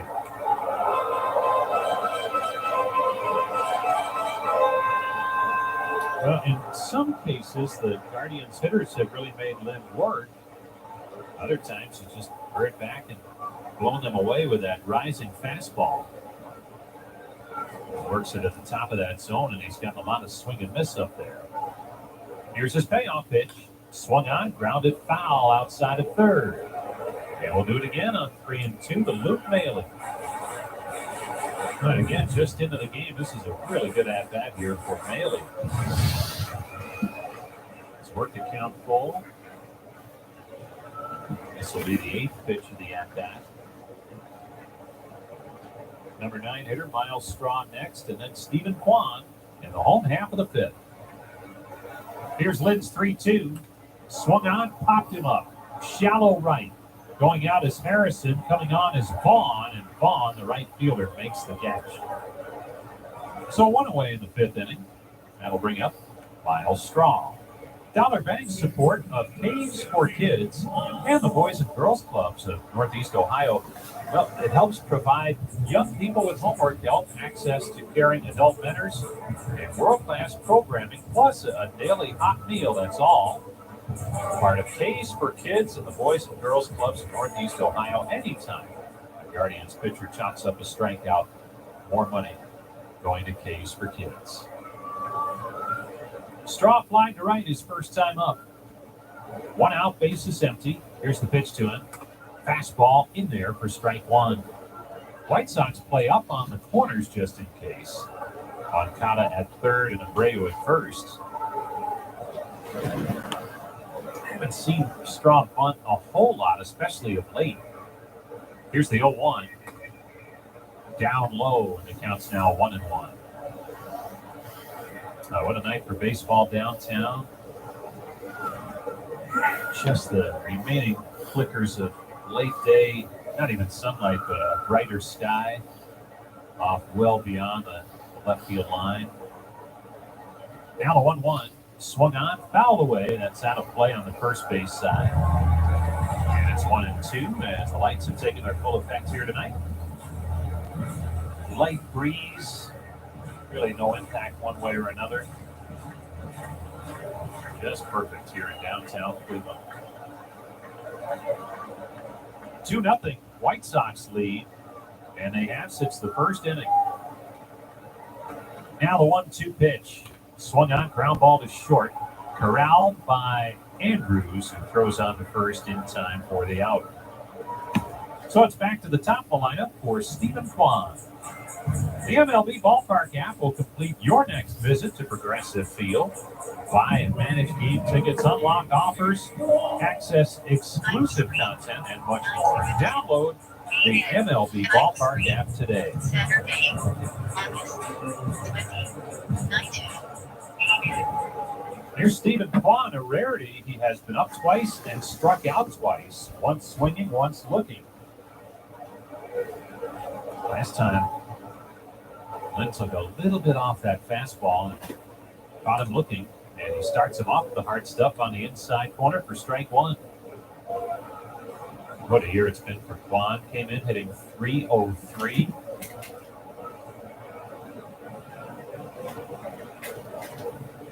Here's the 0-1. Swung on, ground ball near the middle, but the second baseman's there. Harrison fields and throws, and it's in time for the out. So the side is retired. And we play 5 in downtown Cleveland. It's 2-0 White Sox over the Guardians on the Cleveland Clinic Guardians Radio Network. For true Guardians fans, it's Bob Evans or nothing. Starting with their signature sausage made with premium cuts of pork, this juicy won't miss a second of the game.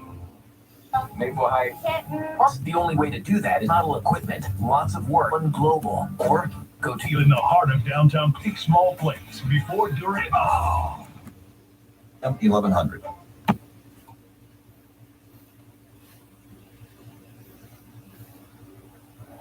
Well, it's a 10-0 ball game. White Sox still have the lead. We go to the 6th, and the first pitch is swung on and missed. Good curveball to Eloy Jimenez. Hi again, everybody. Tom Hamilton back with you on a gorgeous Friday night. Jim Rosenhaus, Brian Matze. Heck of a ball game, and boy, has Tristan McKenzie settled in. The next pitch, it's a little bit high, 1-1. White Sox got 2 in the first inning off 4 base hits, and since that time, McKenzie has been locked in. The 1-1 pitch swung on, fouled upstairs, 1-2. He's really found the slider and curveball and keeping Chicago from ambushing the fastball, because teams know McKenzie, look, he's going to throw his fastball over 60% of the time. So they hunt that fastball early. The 1-2 pitch, and it's a little bit high and wide, 2-2.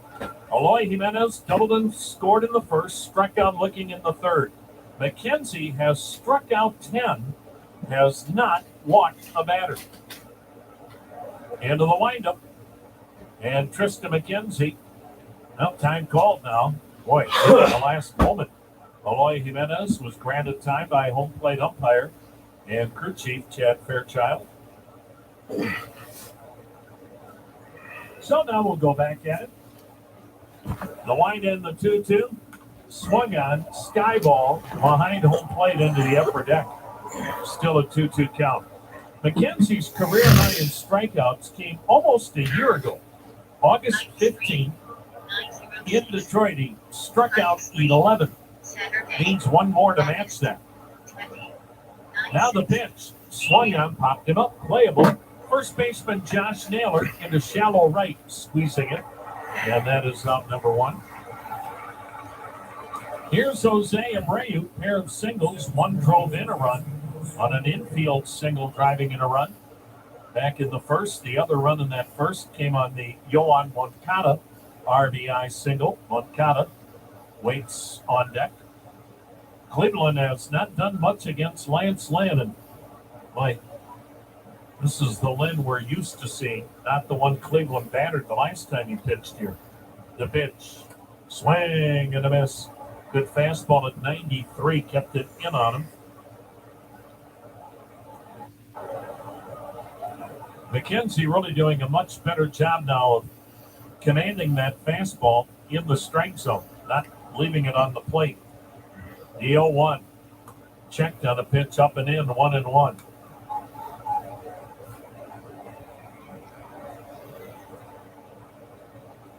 Abreu now leading the American League in total base hits. He's added 2 more. The pitch to him, swing and a miss, chased the curve in the dirt. Ball 1, strike 2.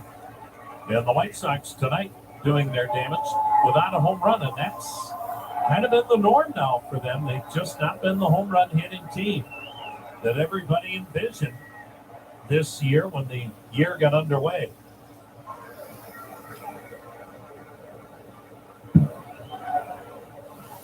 The next delivery, and strike 3 called. Abreu knew it. He took a fastball at the knees, and that is now 11 strikeouts, matching a career best by McKenzie from a year ago. One more strikeout, and it's a new career. Well, in fact, now that is 12 strikeouts. No, beg your pardon. 2 down. Here's Yoan Moncada. Here's the wind and the pitch. And it's high, ball 1.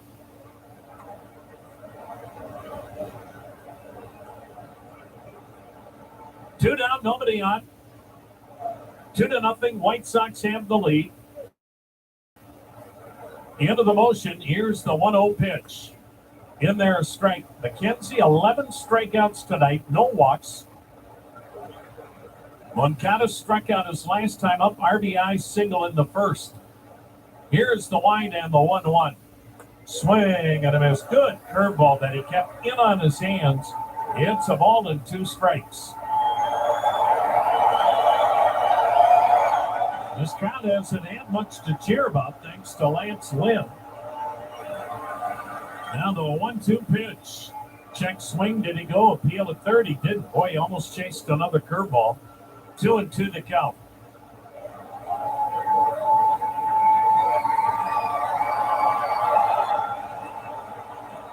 Shift employed, 3 on the right side. Outfield spread out, medium deep. Now the 2-2. Swing and a miss. Got him with a curveball. A dozen strikeouts for McKenzie. And it's a 2-0 White Sox lead here in the middle of the 6th inning. The trade-in bonus on your custom order. Head over to PlanBetterNow.com to help you build a plan. See Financial LLC. Investment advisory. Cream. Going, gone is all benefits. Cleveland Guardians chain going, gone near you. Yeah, it's incredible artistry. You're not going to take that away from Picture.com or just stop by. We now go to the bottom of the 6th inning. Can Cleveland solve the riddle called Lance Lynn? He's been terrific. 2-0 Sox. Here's Amed Rosario taking a strike. Should make a correction. I mentioned before, McKenzie with 11 strikeouts last year against Detroit. I'd forgotten that he had 12 strikeouts in a game against the Tigers this year, July 14th. That pitch waved at 0-2, so error on me. McKenzie now with a dozen strikeouts tonight and a dozen strikeouts a little over a month ago against Detroit. Boy, McKenzie's been lights out since the first. The wind and the pitch. Rosario taking it, just missed low. 1 ball, 2 strikes. Well, can Cleveland once again find a way to win a game in which they're really struggling to do anything against Lance Lynn? The pitch to Rosario, way outside, and the count 2 balls, 2 strikes. Now introducing the all-new Honda of Middleburg Heights under new ownership with the same great service. Shop Honda, MiddleburgHeights.com for your next vehicle. A wind by Lance Lynn, now the 2-2 to Rosario, and he banks one foul third base side, still a 2-2 count. Well, this is why the White Sox are such a very dangerous team. Okay, they've muddled along most of this year. We get it. But shoot, Rosie, 6 weeks left in the year. They could still be one tough out if they get into the playoffs. They roll out good starting pitching just about every turn in the rotation, including this guy right here. And then the back end of their bullpen, the pitch, swung on line drive base hit to right center. It's in the gap, but cut off by Pollock. Rosario's going for 2. Throw, slide, tag, out at second on a tag by Andrews. The throw was to the first base side of second by about 8 feet. But Andrews still was able to slant the tag on the feet first sliding on Ed Rosario. And you know how Cleveland plays. They're all out all the time from the moment they leave the batter's box. And just a great tag by Andrews. And he's able to get Rosario. But as Tito will tell you, you don't want your ball club to stop pushing the envelope. Every once in a while, a guy gets thrown out. But it took a great play by Pollock to cut it off in the gap, and an even nicer play on the catch and tag by Andrews for out number 1. Jose Ramirez takes a cutter for strike 1. But it's that kind of offensive pressure that can crack a defense. And again, White Sox dead last in the league in defense, but they made a heck of a play right there. Now the pitch to Ramirez, and it's upstairs, 1-1 to count. Ramirez, 1 for 2 with a single. So Cleveland has its third hit but they don't have a base runner. One down in the sixth, 2-0 Chicago. The pitch. Ramirez with a drive, high and deep to right, away, back and gone.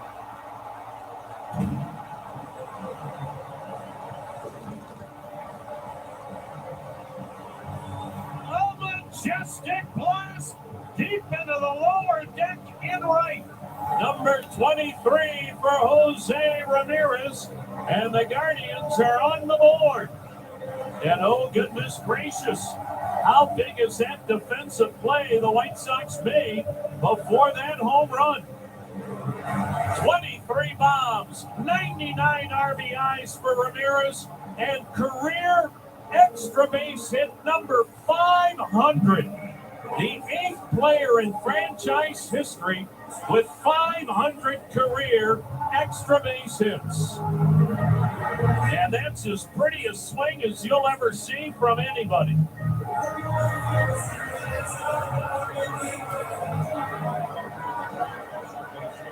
Here's Josh Naylor, hit by a pitch and a single.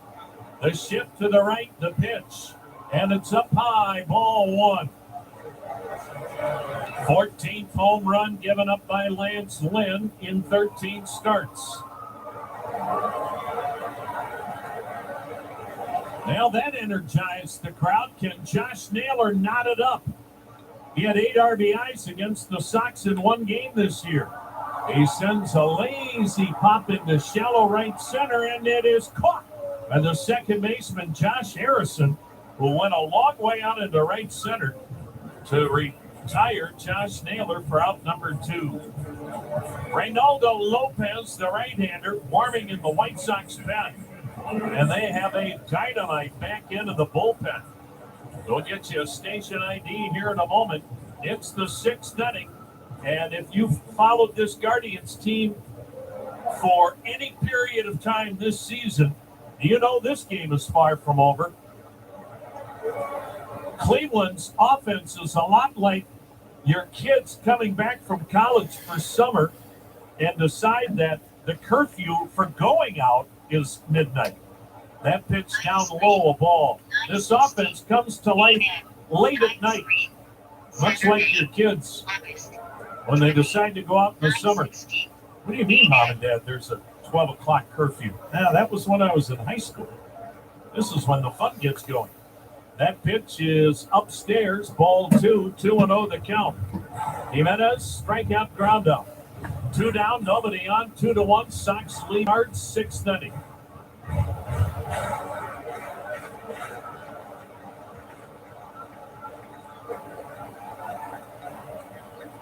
Lance Lynn, there's not much that'll fluster or rattle this guy. Not a home run, that's for sure.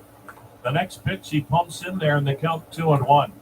We're told catcher Austin Hedges had to leave tonight's game. He sprained that right ankle going into the dugout. Tell you what, he was all over the field tonight. Down into the dugout to stop a wild pitch, sliding into the sweet area behind a home plate to try to catch a pop foul. Jimenez cuts and misses at the cutter, 2-2. I mean, Austin Hedges may have sprained that ankle twice tonight as hard as he was going after it. And hopefully it's not anything that sidelines Austin Hedges for any period of time. The pitch, swung out a bouncer back up the middle, base hit, right center. Andres Jimenez has Cleveland's 3rd hit in the inning. But that brilliant defensive play to gun down Rosario going for 2 is a real difference maker here in the 6th. And not very often do the White Sox talk about their defense being a difference maker in a positive vein. Here's Oscar Gonzalez, has struck out, fly down. Runner at first, 2 down, 6th inning. Sox 2, Guardians 1. In game 1, just like you would think this critically important weekend series would be like. Out to the mound is catcher Seby Zavala. This may be just stalling to give Lopez more time to get ready. Let's pause right now for that station ID on the Cleveland Clinic Radio Network.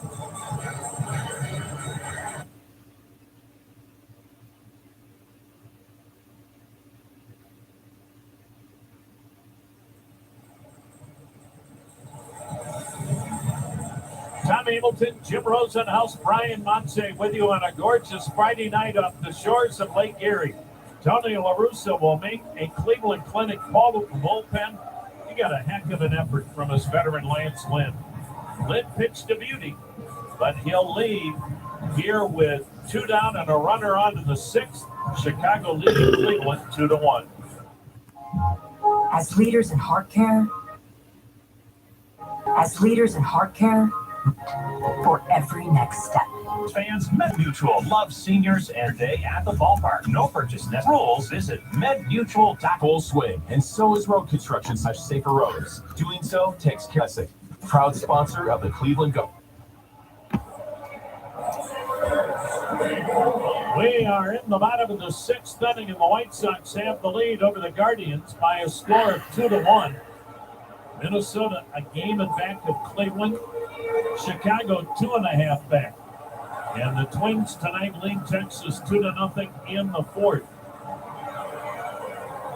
Reynaldo Lopez coming out now to pitch. And for Lopez, this appearance is number 42. 5 wins, 2 losses. He has a 2.72 ERA, 50 strikeouts in 46 innings. And the number that's really impressive, Lopez has not given up a home run all season long. So a really good effort by Lance Lynn, the starter. And now he hands the ball over. So it is a very good back end of the bullpen. They added a key left-hander to that bullpen, and Jake Diekman.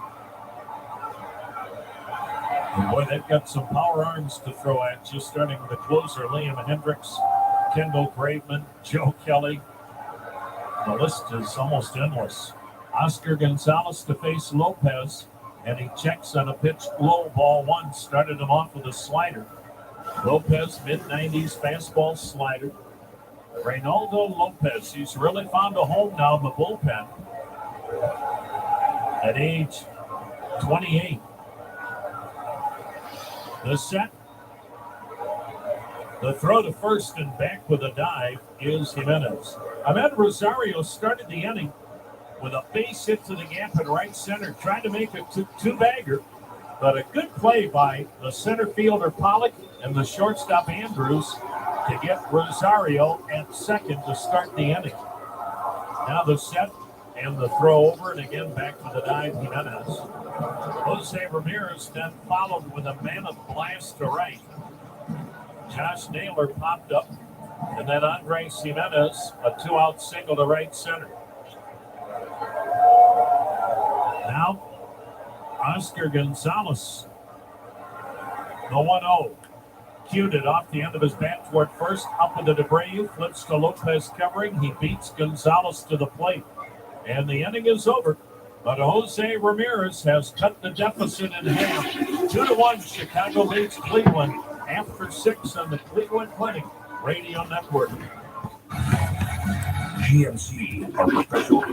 Length of contract limited. Purchase deals on outdoor furnace at the Big Box Chain Store. So hurry in for your best. For 8 pristine men in the Rocky River Valley, the Racom. Cleveland Metro. Northeast Ohio Family Farms and it. Fan back to Gaylord Perry pays off a 7th inning. Yasmani Grandal, the DA. 845 WTAM 1100. 2-1 ball game. White Sox up, 7th inning. Yasmani Grandal, the DH, takes a strike from Tristan McKenzie. The 6 inning totals. Chicago 2 runs, 6 hits, no errors, 3 left. Cleveland 1 run, 5 hits, no errors, 5 stranded. Grandal looks at a pitch low, 1-1. McKenzie now at 90 pitches has equaled a career high 12 strikeouts, no walks. The wind and the pitch. Swung on, chopped to first, played on the short hop by Naylor. Nice pick. He'll go to the bag himself. Nick Sandlin warming in the Cleveland bullpen. Elvis Andrews, a pop-up and a fly-out. Andrews in his career coming into tonight at Progressive Field, playing with Texas and Oakland, a .378 lifetime hitter at Progressive Field. Fortuitous timing. for the White Sox to get him after he was waived by Oakland on Wednesday. Tim Anderson, they hope to get him back late in September after surgery on his middle finger of his left hand. The wind-end pitch, swinging a foul upstairs, strike one. When you've got rust to bust, use PB Blaster, a Cleveland original since 1957. PB Blaster always working like a pro. White Sox getting 2 in the first. RBI singles by Jose Abreu and Yoan Moncada. Jose Ramirez solo homer to right in the 6th. The pitch checked on a curve. It was low. He didn't go. 1-1. But these clubs are fortunate, Rosie. Now, the minor league season, they start later and they extend the season to take up much of September now. Here's the 1-1 pitch. Swung on, foul down the right side, 1-2. That way, they're kind of like on a major league schedule.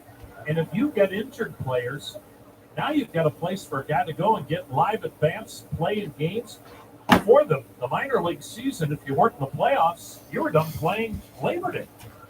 Here's the 1-2, a swing and a miss. Curveball got Andrews. A new career high, 13 strikeouts for Tristan McKenzie.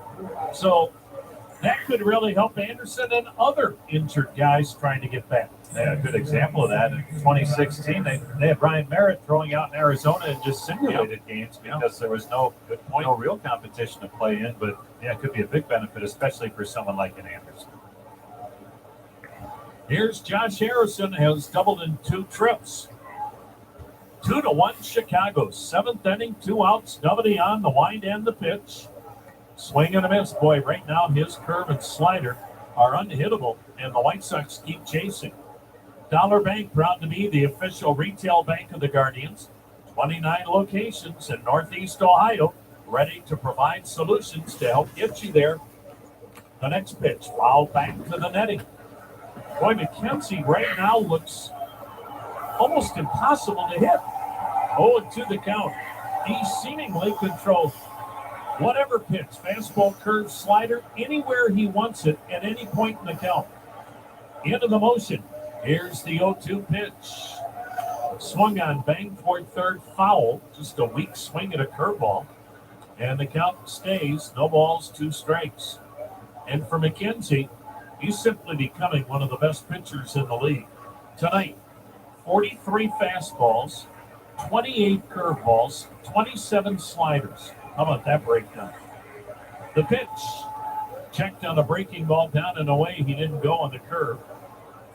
And the count 1 ball, 2 strikes. There are not a lot of pitchers in the game that have a curveball and a slider that are equally outstanding. Usually one is significantly better than the other. Not McKenzie. The pitch swung on, foul back and out of play. We'll do it again at 1-2. And the curve and slider, different velocities, a different spin. And boy, does he have both working tonight. 2-1 Sox, 7th inning, 2 down the pitch. Swing on a slider. A new career high, 14 strikeouts for Tristan McKenzie. Pounds his fist into his glove, screams as he heads to the third base dugout. Look at it this way, folks. This is like going to watch your kids play Little League. 7 innings, 14 strikeouts. The other 7 outs were made by the defense. It's been a game of pitch and catch. Stretch time in the corner of Carnegie in Ontario. Sox 2. Hey, baseball fans. We know the secrets how you can make or visit your neighborhood store today. Service provider is committed. Latin Shingle Room today. And visit Leggett. As your traveling increases, care of your fellow Ohioans. Construct Cleveland Guardians. Nolan Jones will lead off the bottom of the 7th, 2-1 White Sox. Reliever Reynaldo Lopez lets it fly.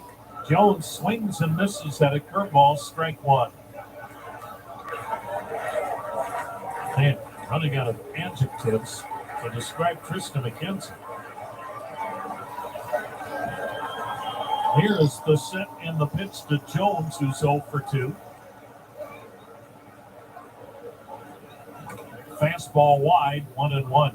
McKenzie's made 101 pitches through 7 innings, 14 strikeouts, and no walks. Chicago 2 in the first. Jose Ramirez a homer to right in the 6th. 2-1 Chicago, bottom of the 7th. The set, the pitch, and Jones takes a fastball up and in. 2-1 to count. Well, this is about the time Cleveland's offense comes to life, 7th inning or later.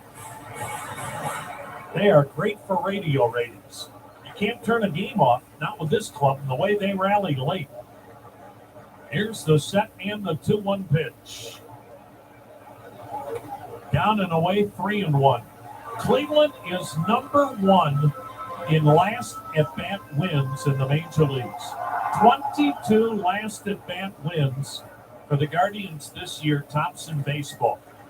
Can they make it 23? The 3-1 pitch. Swing and a miss, fastball that was away, full count. Lopez not getting beat on a full side home run. You want to hit Lopez, you better take him the other way.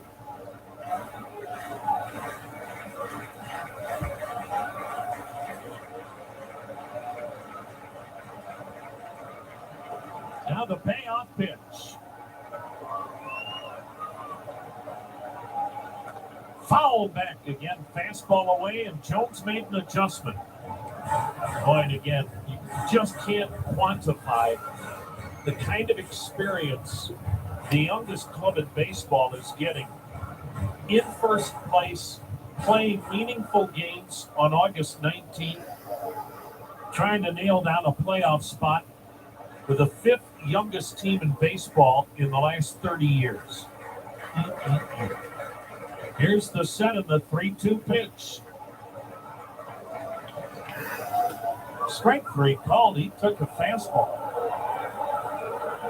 Lopez strikes out Jones. One down. Here is catcher Luke Bailey. If you're just joining us, Luke Bailey had to take over when Austin Hedges sprained his ankle. And Bailey had to come on in the 5th inning. And again, well, you hope like heck, obviously, the sprained ankle is minor, but sprained ankle for a catcher, that's not good. All that squatting. Luke Bailey flied out his only time up. Here's the set, here's the pitch. Swing and a miss, chase the high fastball. When I say high, they're just doing a great job tonight, Davey, Lance Lynn, and Reynaldo Lopez, of throwing fastballs above the top of the strike zone. Letters are a little bit higher. Tough pitch to hit. Tough pitch to lay off. That fastball popped it in there, 0-2. That was at the top of the zone. Well, these guys can strike some people out. The White Sox have the 2nd most strikeouts of any pitching staff in the American League. From the first base side of the rubber, the set and the delivery. Up and in, 1-2. Look, this is a ball club, as Tito talked about on the pregame show. Chicago is built for October. But you have to get to October. And right now, Cleveland's been the best team in the American League Central, but still a ways to go. Now the 1-2 pitch. Foul down the right side by Luke Bailey. And we'll do it again at 1-2 strikes. But there are a lot of teams in the playoff picture that want no part of seeing a team like Chicago in the postseason in a short series, like a 3-game series. How many people are better than the White Sox with Dylan Cease and Johnny Cueto going? Here's the 1-2 delivery. Slider down and away, ball 2-2. Dylan Cease probably, along with Justin Verlander, the top candidates for the Cy Young Award. Johnny Cueto has saved the White Sox rotation. 278 earned run average. We saw Lance Lynn tonight when he's on like he was tonight. My goodness, is he impressive? So is Michael Kopech. Giolito has had the tough year. Now the 2-2. Swung on, ripped to left, that's a base hit near the line. Over to cut it off. Well, he didn't cut it off. Jimenez let it roll to the wall, and Maile has a double. I mean, he made no effort to cut that ball off. That's a routine base hit. It was not right down the left field line. It was between the line and the left fielder, but that's normally a ball the left fielder cuts off. When Jimenez didn't cut it off, Maile had no trouble turning that into a double. Stephen Kwan doesn't let that ball sniff the warning track, much less get to the wall. And for Luke Maile, he's now the tying run at second, one down here in the seventh. 2-1 Chicago. Miles Straw, the batter. The set, the pitch, and it's in there, called straight. Straw has flied out, grounded out. Look, that's not an error on Jimenez, but you just can't let that ball just roll to the wall and become a double and put the tying run at second. And again, maybe because of that torn hamstring earlier in the year, he just can't run at all. I don't know. My goodness. The pitch. Swung on, fouled on the right side, 0-2.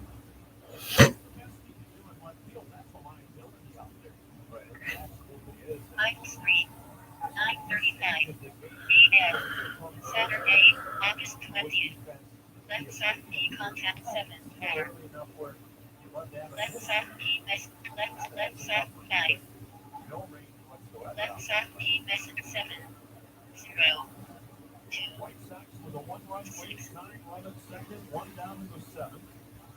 The next pitch to Straw on the 0-2 count. This swung on, foul upstairs.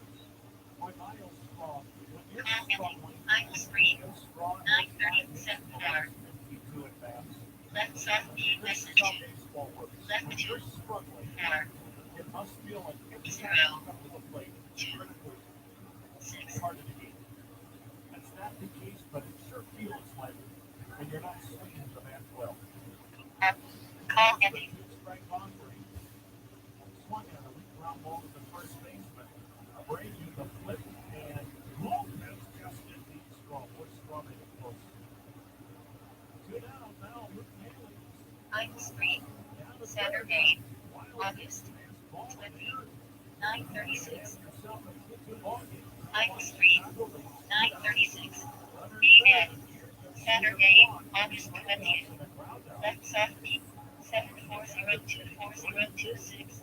Outlook call 9:36 a.m. Saturday, -3. 9:36. -3. 9:36 a.m. Saturday 7. Let's have P message. Center soft. Let's have P 0 2 6.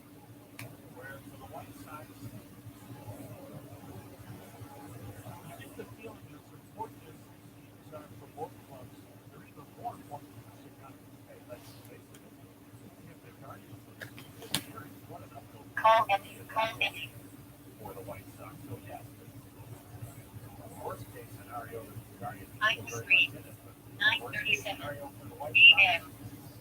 740 525 7026. Outlook call. on the south side of Chicago. Now the time run 90 feet from home. Stephen Kwan steps in. Chicago 2, Cleveland 1. 2 down, 7 seconds. Lopez Call ending. here's the pitch to Kwan.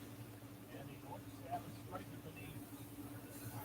Now Stephen Kwan has been so good all season long, and this is rookie year. -3. 9:38 p.m. Saturday, August 20th. 740 52 740 525 702 740240026. Out 740 525 7026. Outgoing call. Not indicate. Outgoing call. 1:55 a.m. Get him in to face Stephen Kwan. Here's the set. Here is the 1-1 pitch to Kwan.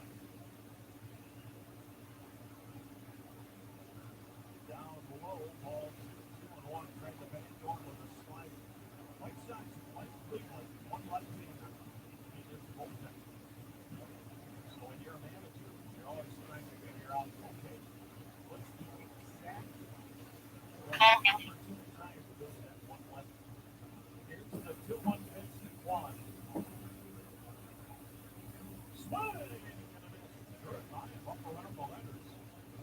This is as much swinging and missing as we have seen in a game from Stephen Quan this year. And again, the White Sox pitching staff, they have had a game plan tonight. Go at these Cleveland hitters at the letters with hard stuff. Now the 2-2. Swung on a little looping liner down the right field line. It's a fair ball and a base hit into the corner. Game is tied. Quan hits second. Quan's on his way with a triple.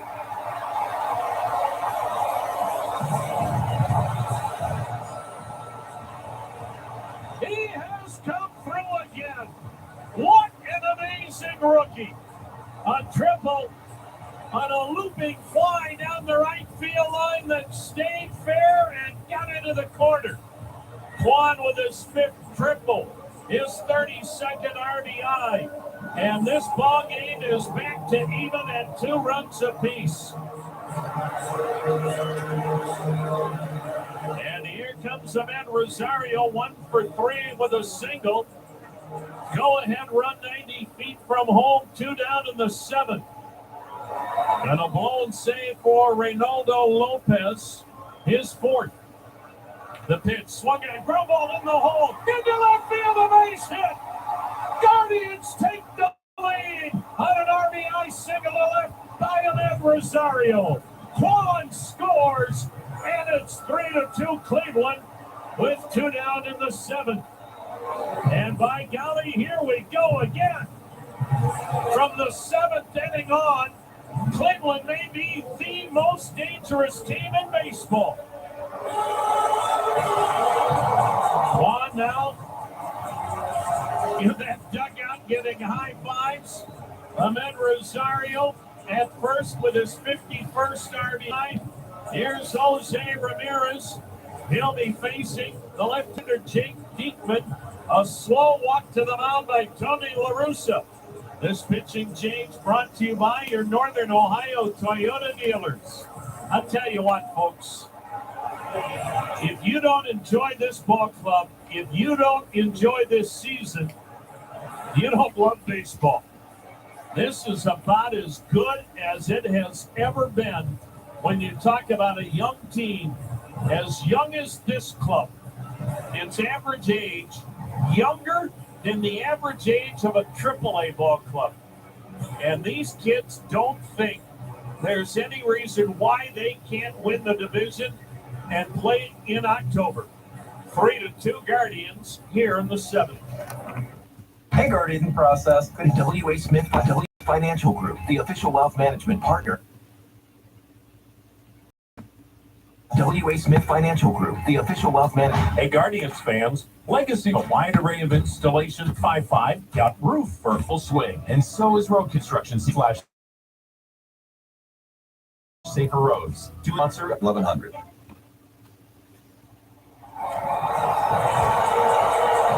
Well, this was a really good get for the Chicago White Sox. The veteran left-hander Jake Diekman.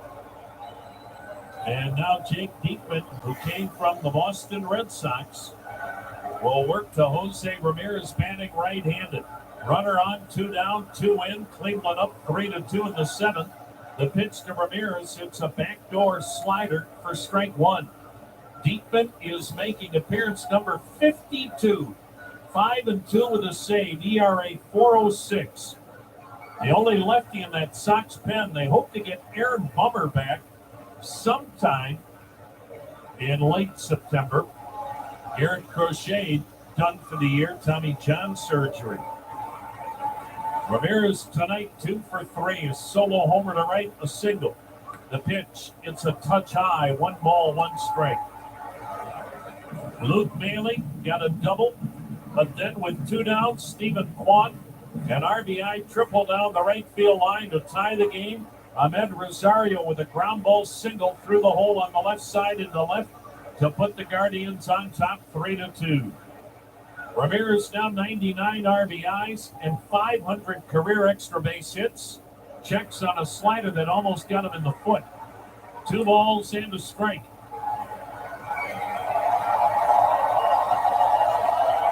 White Sox got 2 in the first. Lance Lynn was brilliant, but then gave up a solo homer to Jose Ramirez in the 6th. But the White Sox, with a tremendous bullpen, not able to hold the lead here in the 7th. 2 runs off Reynaldo Lopez. The pitch, high and outside. He stayed away with a sinking fastball, and the count 3-1 on Ramirez.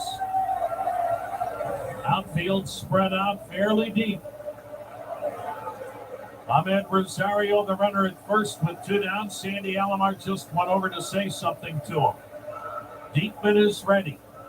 The pitch, a swing and a foul upstairs. Jose had thoughts of one thing. Got that scoreboard like Mark McGuire did against Oral Hershiser. 3 runs, 8 hits for the Guardians. 2 runs, 6 hits for the White Sox. All these games head-to-head, a 2-game swing. White Sox 2.5 games out. They win, they're a game and a half out. They lose, they're 3.5 out. Here's the set by Diekman. Runner will be going, payoff pitch. A swing and a foul back our way and underneath us into one of the suites. And the count is still 3 balls, 2 strikes.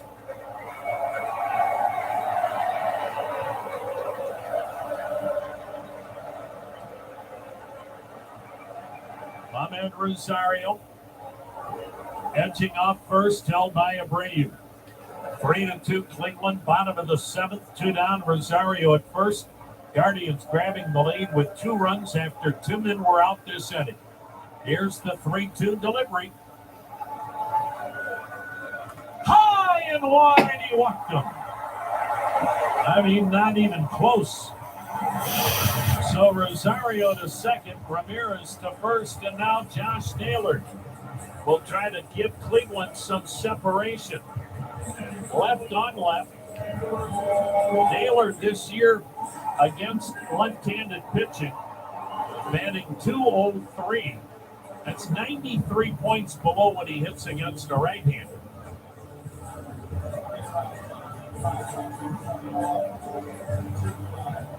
So 2 outs, 2 on, 2 runs in. Cleveland up 3-2 in the 7th. Josh Naylor tonight hit by a pitch, a single, and a pop-up. White Sox 3 on the right side of the infield. The pitch. Fouled straight back by Josh Naylor. What a swing he had on that pitch. Naylor had a Major League record 8 RBIs in Chicago on May 9th from the 8th inning on. A double, a grand slam, and would prove to be a game-winning 3-run homer in extra innings. I guess we should have known May 9th this was going to be some kind of special season. Now the 0-1 pitch. Slider dips low, 1-1 to count. It seems like we saw that game yesterday. It's one you just don't forget. It really does. And that's when Naylor, I think, really put himself on the map as someone who could come up big late in games. And Cleveland kind of showed we're never out of a game. We got the grand slam in the 9th to tie it off, of all people, Liam Hendricks. Oh, and he smoked it. Here's the 1-1. And a slider strike. 1 ball, 2 strikes. 25,521 on this gorgeous Friday night. Rocket Blast again tomorrow night. And Union Home Mortgage is also got to give away a blanket. Blankets. Hopefully we don't need them anytime soon. Good point. But it's good to be prepared. 6:10 the first pitch. Sunday at 12:05 weird start. Here's the 1-2 delivery. Inside, the slider had him moving his feet. 2 balls, 2 strikes, 2 outs, 2 on, 2 in. 3-2 Cleveland, 7th inning. Now, this game is far from over. The White Sox a dangerous ball club, although Tristan McKenzie has shut them down and dominated them since the 2-run first. McKenzie striking out 14 in 7 innings. Diekman's ready. Here it comes. A slight the plate, and we'll do it again at 2-2.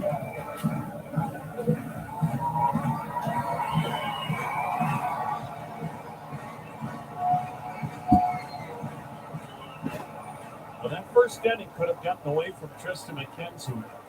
He bent, but he didn't break.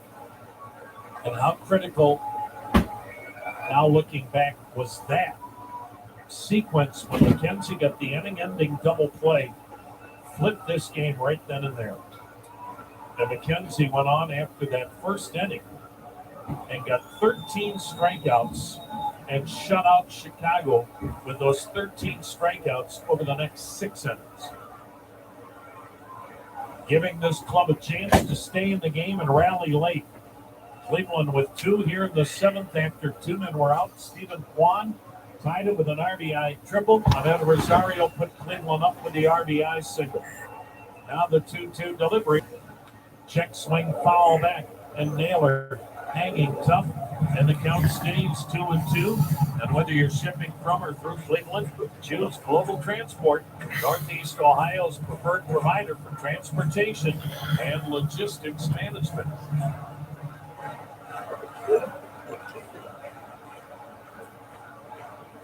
Diekman works third base side of the rubber. Saw this guy early in his career. He still has a great arm. Former Texas Ranger. He's got the hands resting just above the belt to pitch. And he laid off a slider down and away.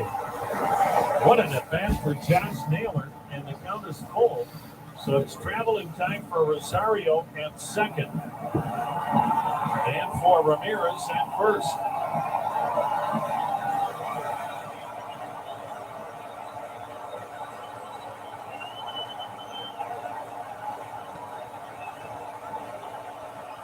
Now, a lot of fans on their feet here at the corner of Carnegie and Ontario.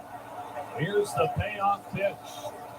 Checked on a pitch away. He didn't go. Bases loaded on the walk. How about that at bat by Josh Naylor? And now Diekman's got to face the best clutch hitter in the American League and a guy that's really good against left-handed pitching.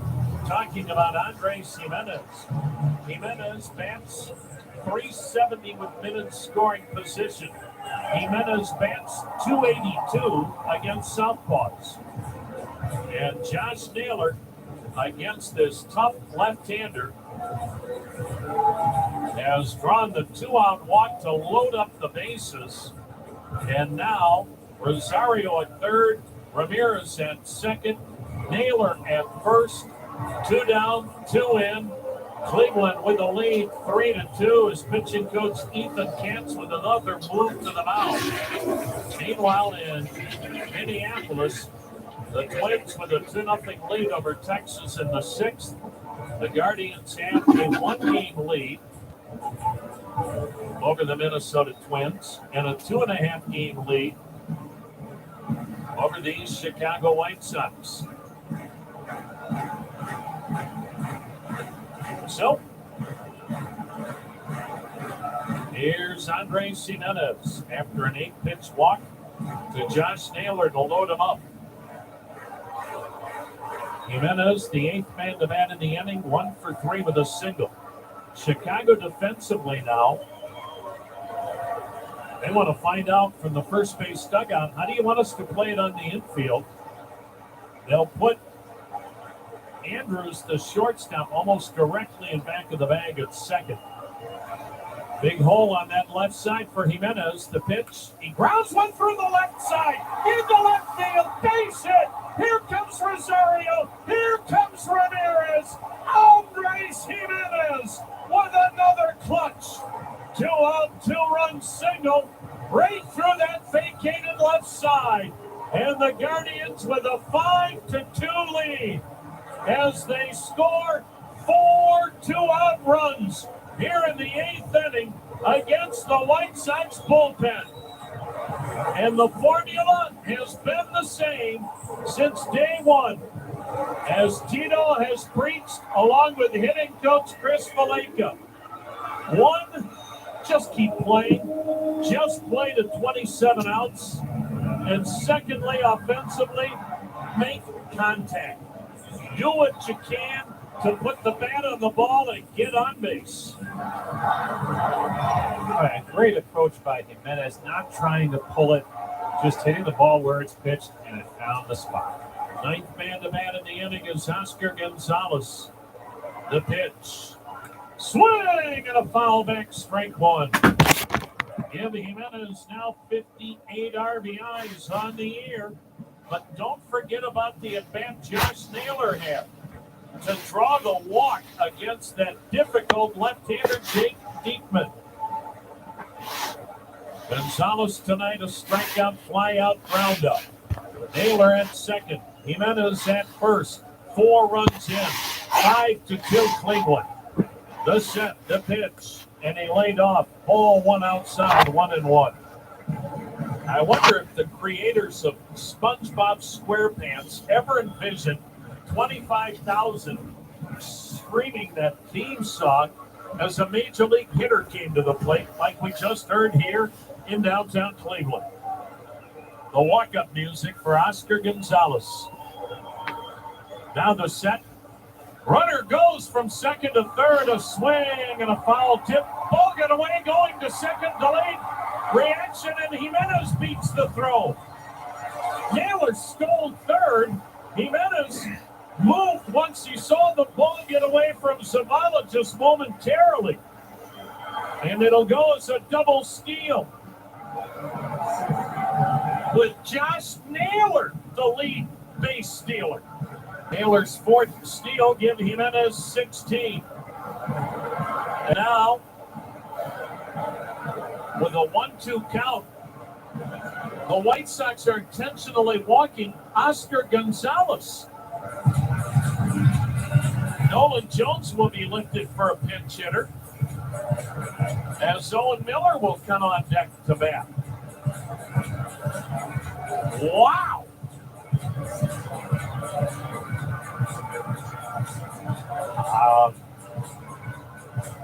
I'll let Rosie explain. Well, there's been a precedent this year. Intentionally walking hitters with 2 strikes. I believe this is the 3rd time this has happened. Tony La Russa is going to make a pitching change to go righty-righty. You're going to bring in Jimmy Lambert, and he'll have a tough job. It's interesting, though. You walk a rookie in Oscar Gonzalez, but you know what? Tony La Russa is in the Hall of Fame as a Major League manager because he's forgotten more baseball than I know. But that's interesting, isn't it? Very interesting. Well, that's what SpongeBob SquarePants can do to you. Cleveland with a lead by a score of 5-2. We'll be back. Hey Guardians fans, Bill Smith, your financial puzzle together. Partner of the Cleveland Guardians. Your health is around the clock. Our world-class preventative paintwear for every kid. By adults age 60 and older, winners will be chosen randomly. Park Medical Mutual, the official health. CAM 1100.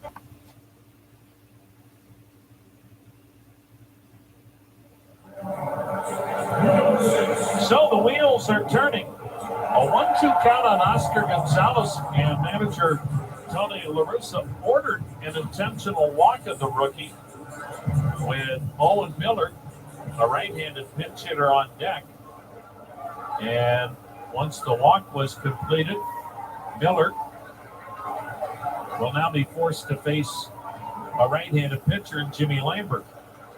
The pitch up and in, he missed with a curveball. Cleveland 5, Chicago 2.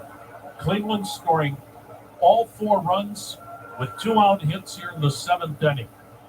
Lambert's 24th appearance. He's got a record of 1-2, ERA 2.97. The pitch swung on a little floater to right near the line. Vaughn coming on, makes a running catch as he stretched out as far as he could with that left arm to gather it in. What an inning, and the fans rise to their feet. at the corner of Carnegie and Ontario. 4 2-out runs on the hits by Quad, Rosario, and Jimenez. Cleveland 5, Chicago 2. 7 in the books, and the Cleveland was definitely Trees, always your ladder and tools are at least 10 feet. Trees, always make sure your ladder and tools are at .com/public safety. And dominating passer of the Cleveland Guardians. Got it. Enjoy the ball game in style and 216-420-HITS or visit CLE Guardian. Greg Paul, operating partner here at Sunnyside Chevy, where deals on new and used vehicles, as well as being a... This is Bill Wills, Guardians Fan Fact Answer. Gaylord Perry pays off with tickets Monday morning, 8:45, WTAM 1100.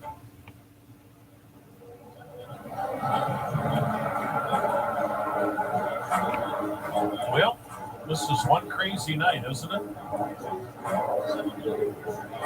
We now go to the 8th inning, and the Guardians have a 5-2 lead over the White Sox, and Tristan McKenzie's brilliant night is over. He made 101 pitches.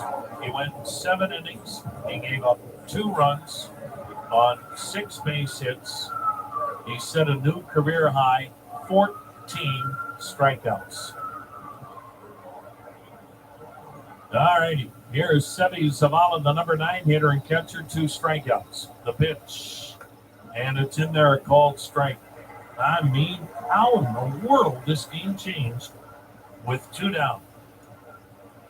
This is going to be one of those seasons when you look back, you'll say, oh, remember that game? Oh, what about that game? What about that game? How about that finish? The 0-1 outside, and the count 1-1.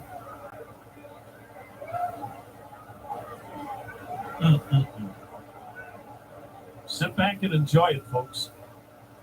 This is what the journey is all about. The 1-1 to Zavala, and he fouls it into the Sweets' third base side, and the count 1-2. That's why, I know it sounds like we're preaching, is Trevor Stephan is on the pitch for the Guardians for the 47th time. 4 wins, 3 losses, 2 saves, a 2.54 ERA.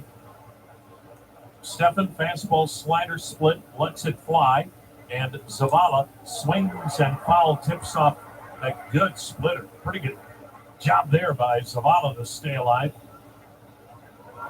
But we always talk about baseball, and you have to enjoy the 6-month journey. It's unlike any other game or any other sport because you're playing it every day for 6 months. You go to one night in sheer agony, and the next night in sheer ecstasy with how the club did. Here's the 1-2 pitch to Zavala, and it's low 2-2. And as Tito said, you can't wait to wake up in the morning and have those butterflies knowing you're going to the ballpark again. You don't know what you're going to see, but you know it's going to be a meaningful game. And as Tito said, he wants his club to really enjoy these games and enjoy the moment, even though there's so much at stake. The pitch, and strike 3 call as he's out looking at what might have been a hanging splitter. Zavala out number 1. As Tito said, this is what the players work on all season long and all off season. Off season, you just prepare your body for the next year's 6-month marathon, whether it's throwing, hitting, weightlifting, whatever the case may be. You work so hard in the offseason to get ready for a season, and you work so hard during a season, you have to enjoy these games. The pitch, A.J. Pollock pops it up, foul out of play, strike 1. He said, I don't want especially the young kids, to think, oh my goodness, there's a lot of pressure going into tonight's game because we're playing a team chasing us that's close in the standings. He said, heck no. I want the youngsters to look at this as an opportunity and relish the moment and all that hard work you put in to get to this point. The pitch swung on, bang to third. Chest high, hop handle. Ramirez throw over to first. Good scoop to get Pollock. 2 down. And if you're a player, you can look at it that way. Enjoy the moment my goodness, maybe it helps you relax a little bit and then deliver when it counts. And boy, did this club do that with 2 down in the 7th inning.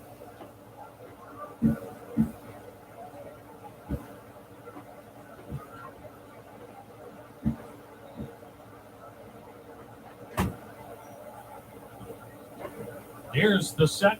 Here's the pitch. And it's a hanging, breaking ball that Vaughn took for a strike. How do you around that clubhouse enough pregame it? I think there's enough guys who are pretty loose that they're going to be okay here the next several weeks. I agree. And that's where a guy like Austin Hedges comes into play. Here's the set and the 0-1 down low. And there are other guys. But Hedges got that personality. He's an extrovert. He's loud in a good way. And, well, if you can't get along with Hedgie, look at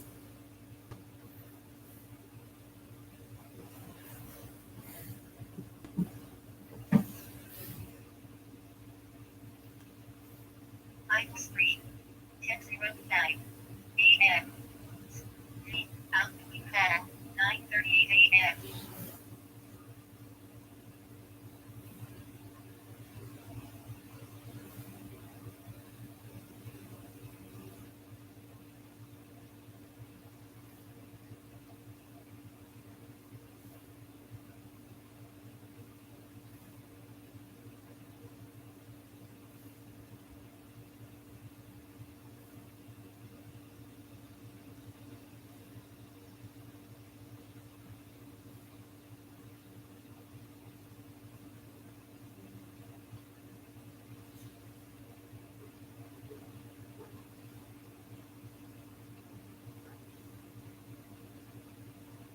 Edit.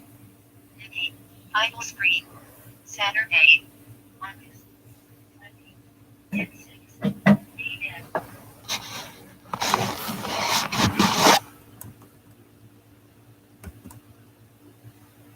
look in the mirror, because that's where the problem is. But he knows what it's going to take to get where you need to get. It's helpful to have those guys. Here's the 1-1 pitch. Swung on, fouled, back and out of play. We pause for station ID on the Cleveland Clinic Radio Network.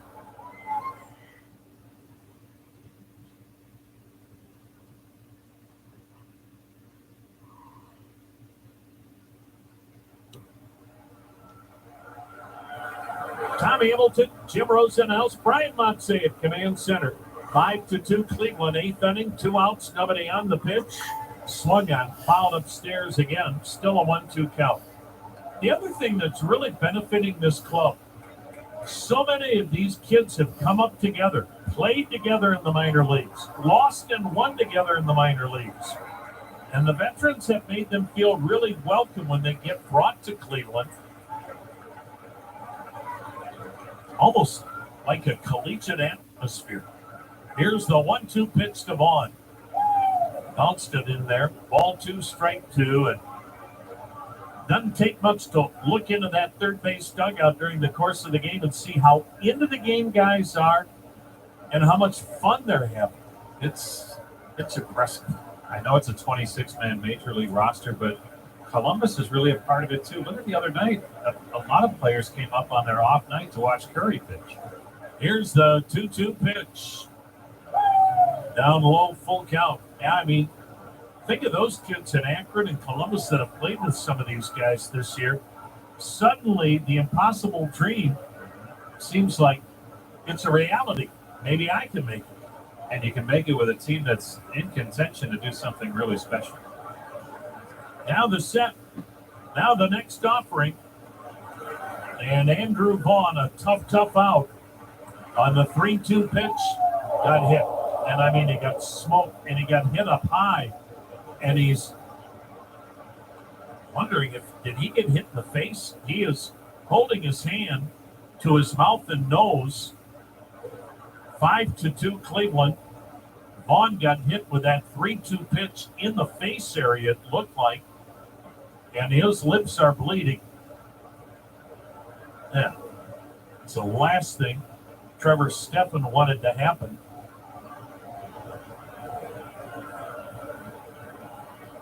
And hopefully, Andrew Vaughn's going to be okay.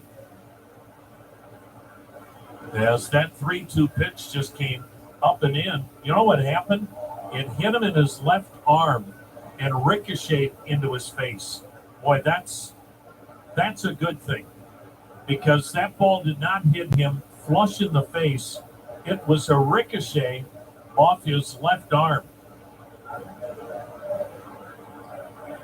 Not that it still doesn't hurt like the Dickens, but if he'd have got hit directly, that's a whole different ballgame.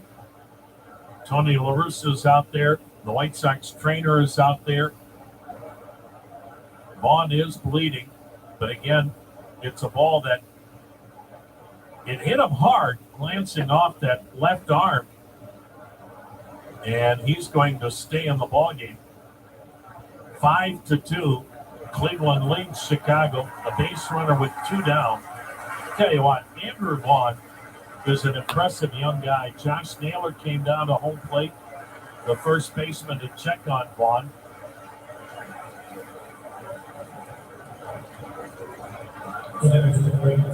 Again, the last thing Trevor Stephan wants to do is put anybody on base with 2 down with the middle of the order coming up. Eloy Jimenez, 1 for 3 with a double. Well, and everybody knows in the ballpark that was not intentional. And again, I know it sounds stupid, but thankfully it was a ricochet off the arm. It still doesn't feel good, but we'd be talking about a different situation if that had not hit off the arm first. Jimenez, 1 for 3 with a double. 5-2 Cleveland. Runner on, 2 down, 8th inning. The pitch, swing and a miss, strike 1. See your Northern Ohio Buick and GMC dealer. They've got exceptional offers on most 2022 models. Well, now Jimenez leaves home plate, and he's hurting. He's come back near the on-deck circle. He is bent over at the waist, and manager Tony La Russa is out to check on Jimenez, who swung and missed at that pitch. And boy, he hurt something. And based on his reaction, Jimenez is done for the night. Eloy Jimenez, who missed 2.5 months this year with a torn hamstring, his night has come to the end with a swing and a miss on that pitch. And the White Sox, who have had a plethora of injuries, are going to lose a key guy. And he is not only leaving, he is limping noticeably on that swing and a miss. And so Adam Engel will now come in and bat for him and take over in left field. And this night goes from bad to worse for Tony La Russa and the Chicago White Sox.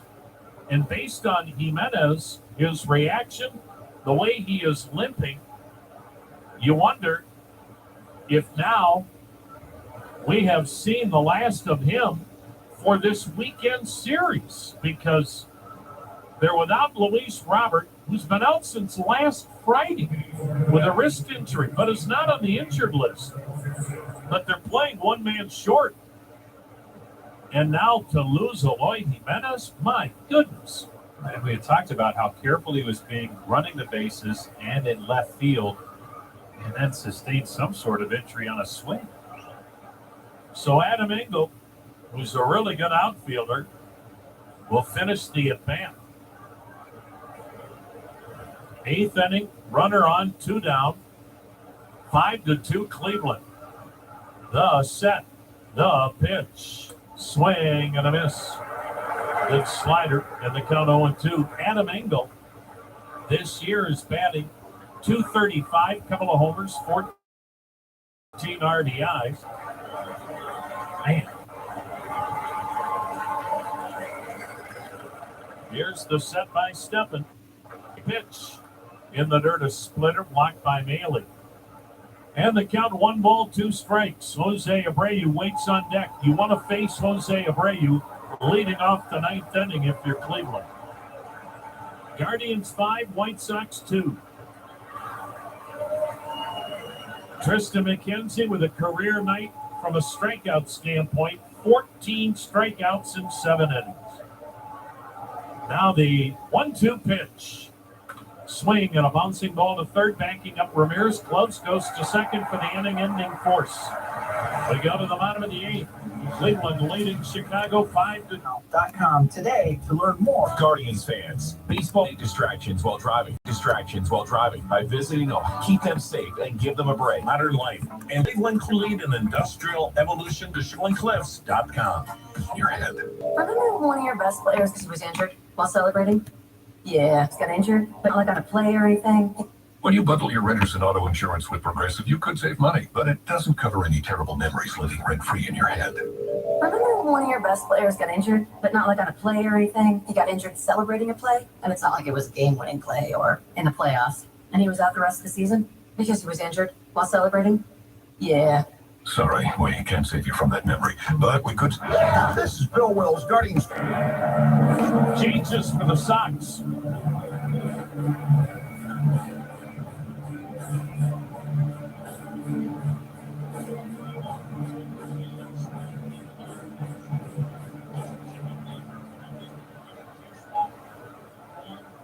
Getting filled in, folks. 5-2 Cleveland. Jimmy Lambert delivering, and it's to Luke Maile. The first pitch strike.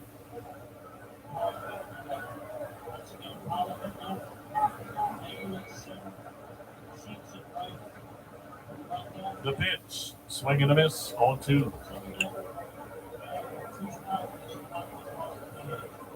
Gavin Sheets is now in right. Adam Engel is now in center. A.J. Pollock moves to left. Yasmani Grandal will now catch. He was DHing, so now the pitcher would have to hit for Grandal in the 9th inning, which is not really that big a deal. The pitch, breaking ball, strike 3 call. Maile out looking. Maile got a big double in that 7th inning when Cleveland scored 4 to take a 5-2 lead. If you're just joining us, Luke Maile had to come in and catch middle of the game because Austin Hedges twice sliding, once into the dugout, once into the screen in front of a dugout suite. Eventually sprained his ankle, had to leave this game. So Miles Straw coming on as he'll bat here in the bottom of the 8th with 1 down, takes outside. Luke Maile replaced Austin Hedges. We don't know the severity of the Hedges sprained ankle. Boy, that's a critical ball club. The pitch to Straw, and he fouls it back, 1-1 to come. Chicago got 2 runs in the first inning when they had 4 hits off Tristan McKenzie, but he got a double play ball to get out of the inning and minimize the damage. From that point on, Chicago didn't have a chance offensively. McKenzie went 7 innings, gave up 2 runs on 6 hits with a career-high 3 strikeouts. Pitch to Straw, fouls it back 1-2. Jose Ramirez got Cleveland on the board in the 6th inning with a solo bomb to right. And then Cleveland got 4 runs after 2 men were out in the 7th inning. Luke Maile had a 1-out double to get the rally started, but he was still at second with 2 down when Stephen Kwan tied the game with a 2-out triple into the right field corner. Pitch up and in, 2-2. Ahmed Rosario shot a single through the hole on the left side to put Cleveland up. And then Andres Jimenez with a huge 2-out, 2-run single to make it what it is, 5-2 Cleveland. The pitch, Straw sends a fly to fairly deep right. Sheets drifting back will squeeze it, 2 down. Emmanuel Clase will work the 9th inning. And Stephen Kwan to the plate. His hit was the biggest one of the night, let's face it. 2 down, runner on, 7th inning, and he gets the RBI triple to tie it. Every other hit was big, but there's none bigger than the hit that ties a game, and that's what Kwan did. And Cleveland, once again, with 2 out, damage, scoring 4 in the 7th, and now lead at 5-2. Kwan takes down and away ball 1. 2 down, nobody on, 5-2 Cleveland. Emmanuel Clase in the ninth will face Abreu Moncada and a pinch hitter. Here's the set. Here's the pitch. And it's on the outer edge. Strike one called. 1-1 to count.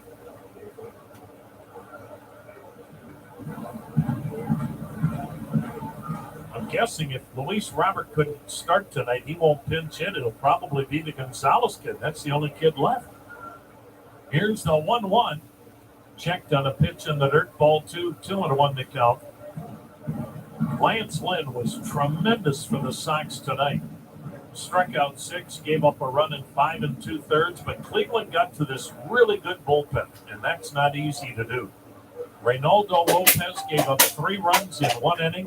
Jake Diekman faced 4 batters, didn't get anybody out, giving up a run. The pitch, it's swung on, foul down the left side out of play.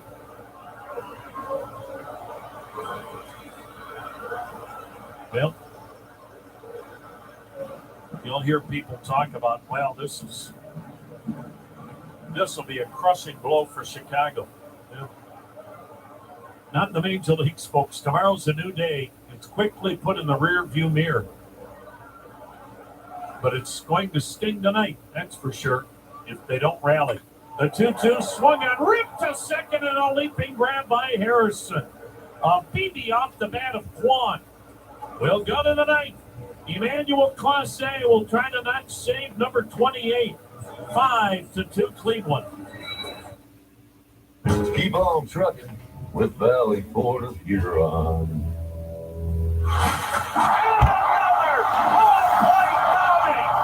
Hi, this is Tom Hamilton, and you're our double glass. Our double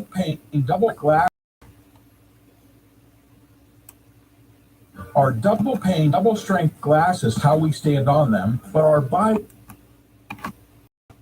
it will be the last time you'll need new windows because your many showrooms or go to Window World. Function Multi-Pro Tailgate on CC your local GMC dealer today.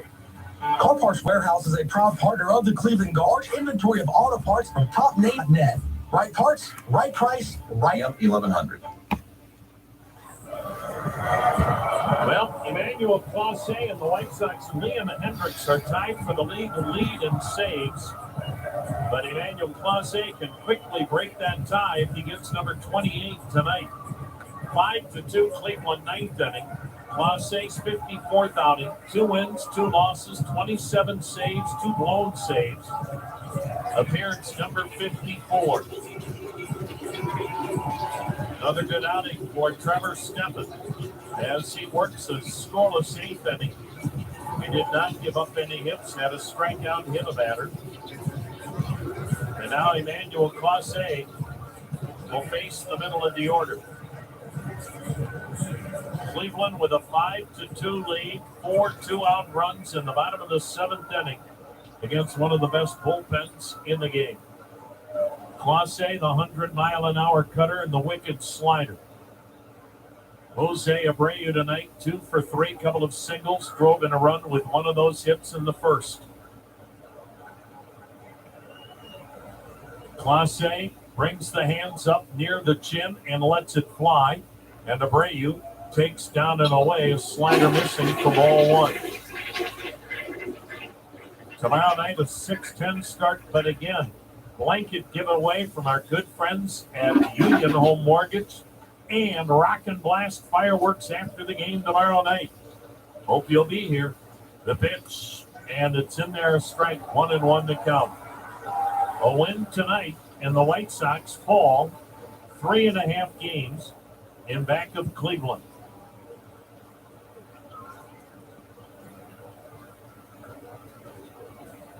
Minnesota trying to keep pace. They're a game in back of Cleveland.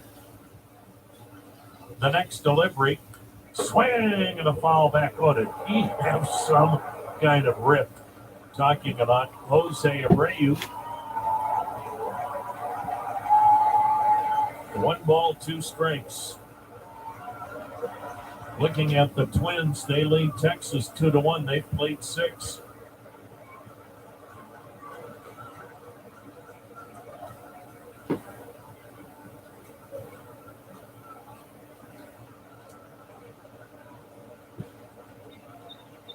Here's the set. Here's the pitch. Swing and a ground ball up the middle, but near second, the shortstop Rosario close, throws one down. Tomorrow night, Shane Bieber, Johnny Cueto at 6:10. My goodness, what a pitching matchup that could shape up to be. You kind of get the feeling with the pitching these two clubs throw at you, we're not going to see any slugfests this weekend. No, and games decided late. Yep, out of the bullpens. And this first one's a biggie, to say the least. Yohan Moncada, 1 for 3, an RBI single in the first. 5-2 Cleveland, ninth inning. He'll bat left-handed. He'll take a first pitch cutter straight. Trying to hear it. The White Sox, they have won 5 in a row. Looking really good going into Wednesday's game against the Astros. And now they're on the verge of dropping 3 straight and not feeling so great again. The set, the pitch. Swing and a miss, 0-2. Good slider. That's been really a key point here for Emmanuel Clase. Look, everybody knows that he's got 100 miles an hour in the tank with a cutter. That slider has been the separator. And he's gone to it a lot more this year than in the past. He lets it fly. And strike 3 called. Moncada didn't like it, but he's out looking at the cutter. 16 strikeouts for Cleveland pitching tonight. And the Sox are down to their last out. 5-2, Cleveland on top. Ninth inning, 2 outs and nobody on base.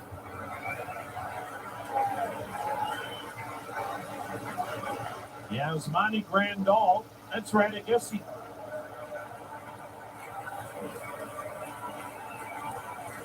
The pitch to him, he was the DH, now catching. He swings and misses, straight 1. Pinch hitter would have come when the pitcher spot came up in Sebi Zavala. So Grandal is able to bat. That's right, he stayed in the game to catch. 2 down. Here's the 0-1 pitch. Swung on, lined up the middle, a base hit. 98-mile-an-hour cutter, and it went back up the middle faster than that. Grandal is aboard with a 2-out single, the 7th White Sox hit. That'll bring up Elvis Andrus, first game of the White Sox. He's 0 for 3 tonight. So 2 down, a runner on. 5-2, the Guardians have the lead on the White Sox. Clase is ready. The right-hander comes set, and he lets it fly, and Elvis Andrus checks and takes down low, ball 1. He didn't go on the appeal at first.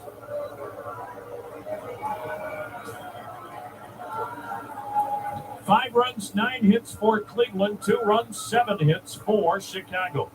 White Sox led 2-0 after 1. Cleveland 1 in the 6th and 4 2-out runs in the 7th. The next delivery, swung on a dribbler toward third, trickling foul, and a 1-1 count on Andrus.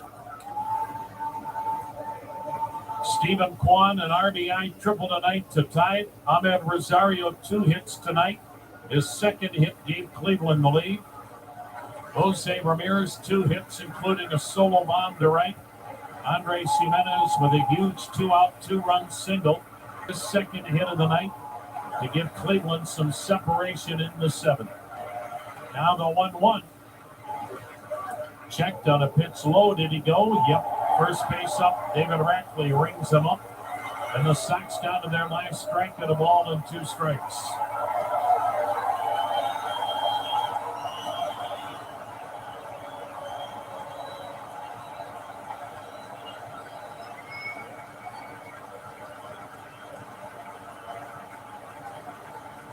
The set by the right-hander and the 1-2 pitch. Swing and a miss. Ball game. Clase with a leading 28 save. And another come-from-behind win for the Guardians tonight in the 7th inning. And this critical weekend matchup, round 1 goes to Cleveland.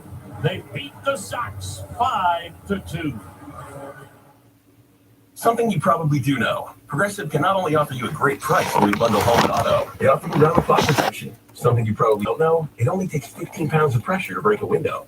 Something you probably do know, your neighbor practices chipping in the backyard. Something you probably don't know, a golf ball through your window would also take out your TV. Bundle your home and auto with Progressive and get more than a great price. Get round-the-clock protection. Something you know for the things you don't know. Coverage from Progressive Casualty Insurance Company, affiliates, and third-party insurance and subject to policy terms. Bundle discount available in all states and situations. MLB. Hey, Guardians fans, Legacy Roofing, Ohio's premier roofing service provider, is committed to providing the Share. Button. Link. Live streaming. YouTube studio.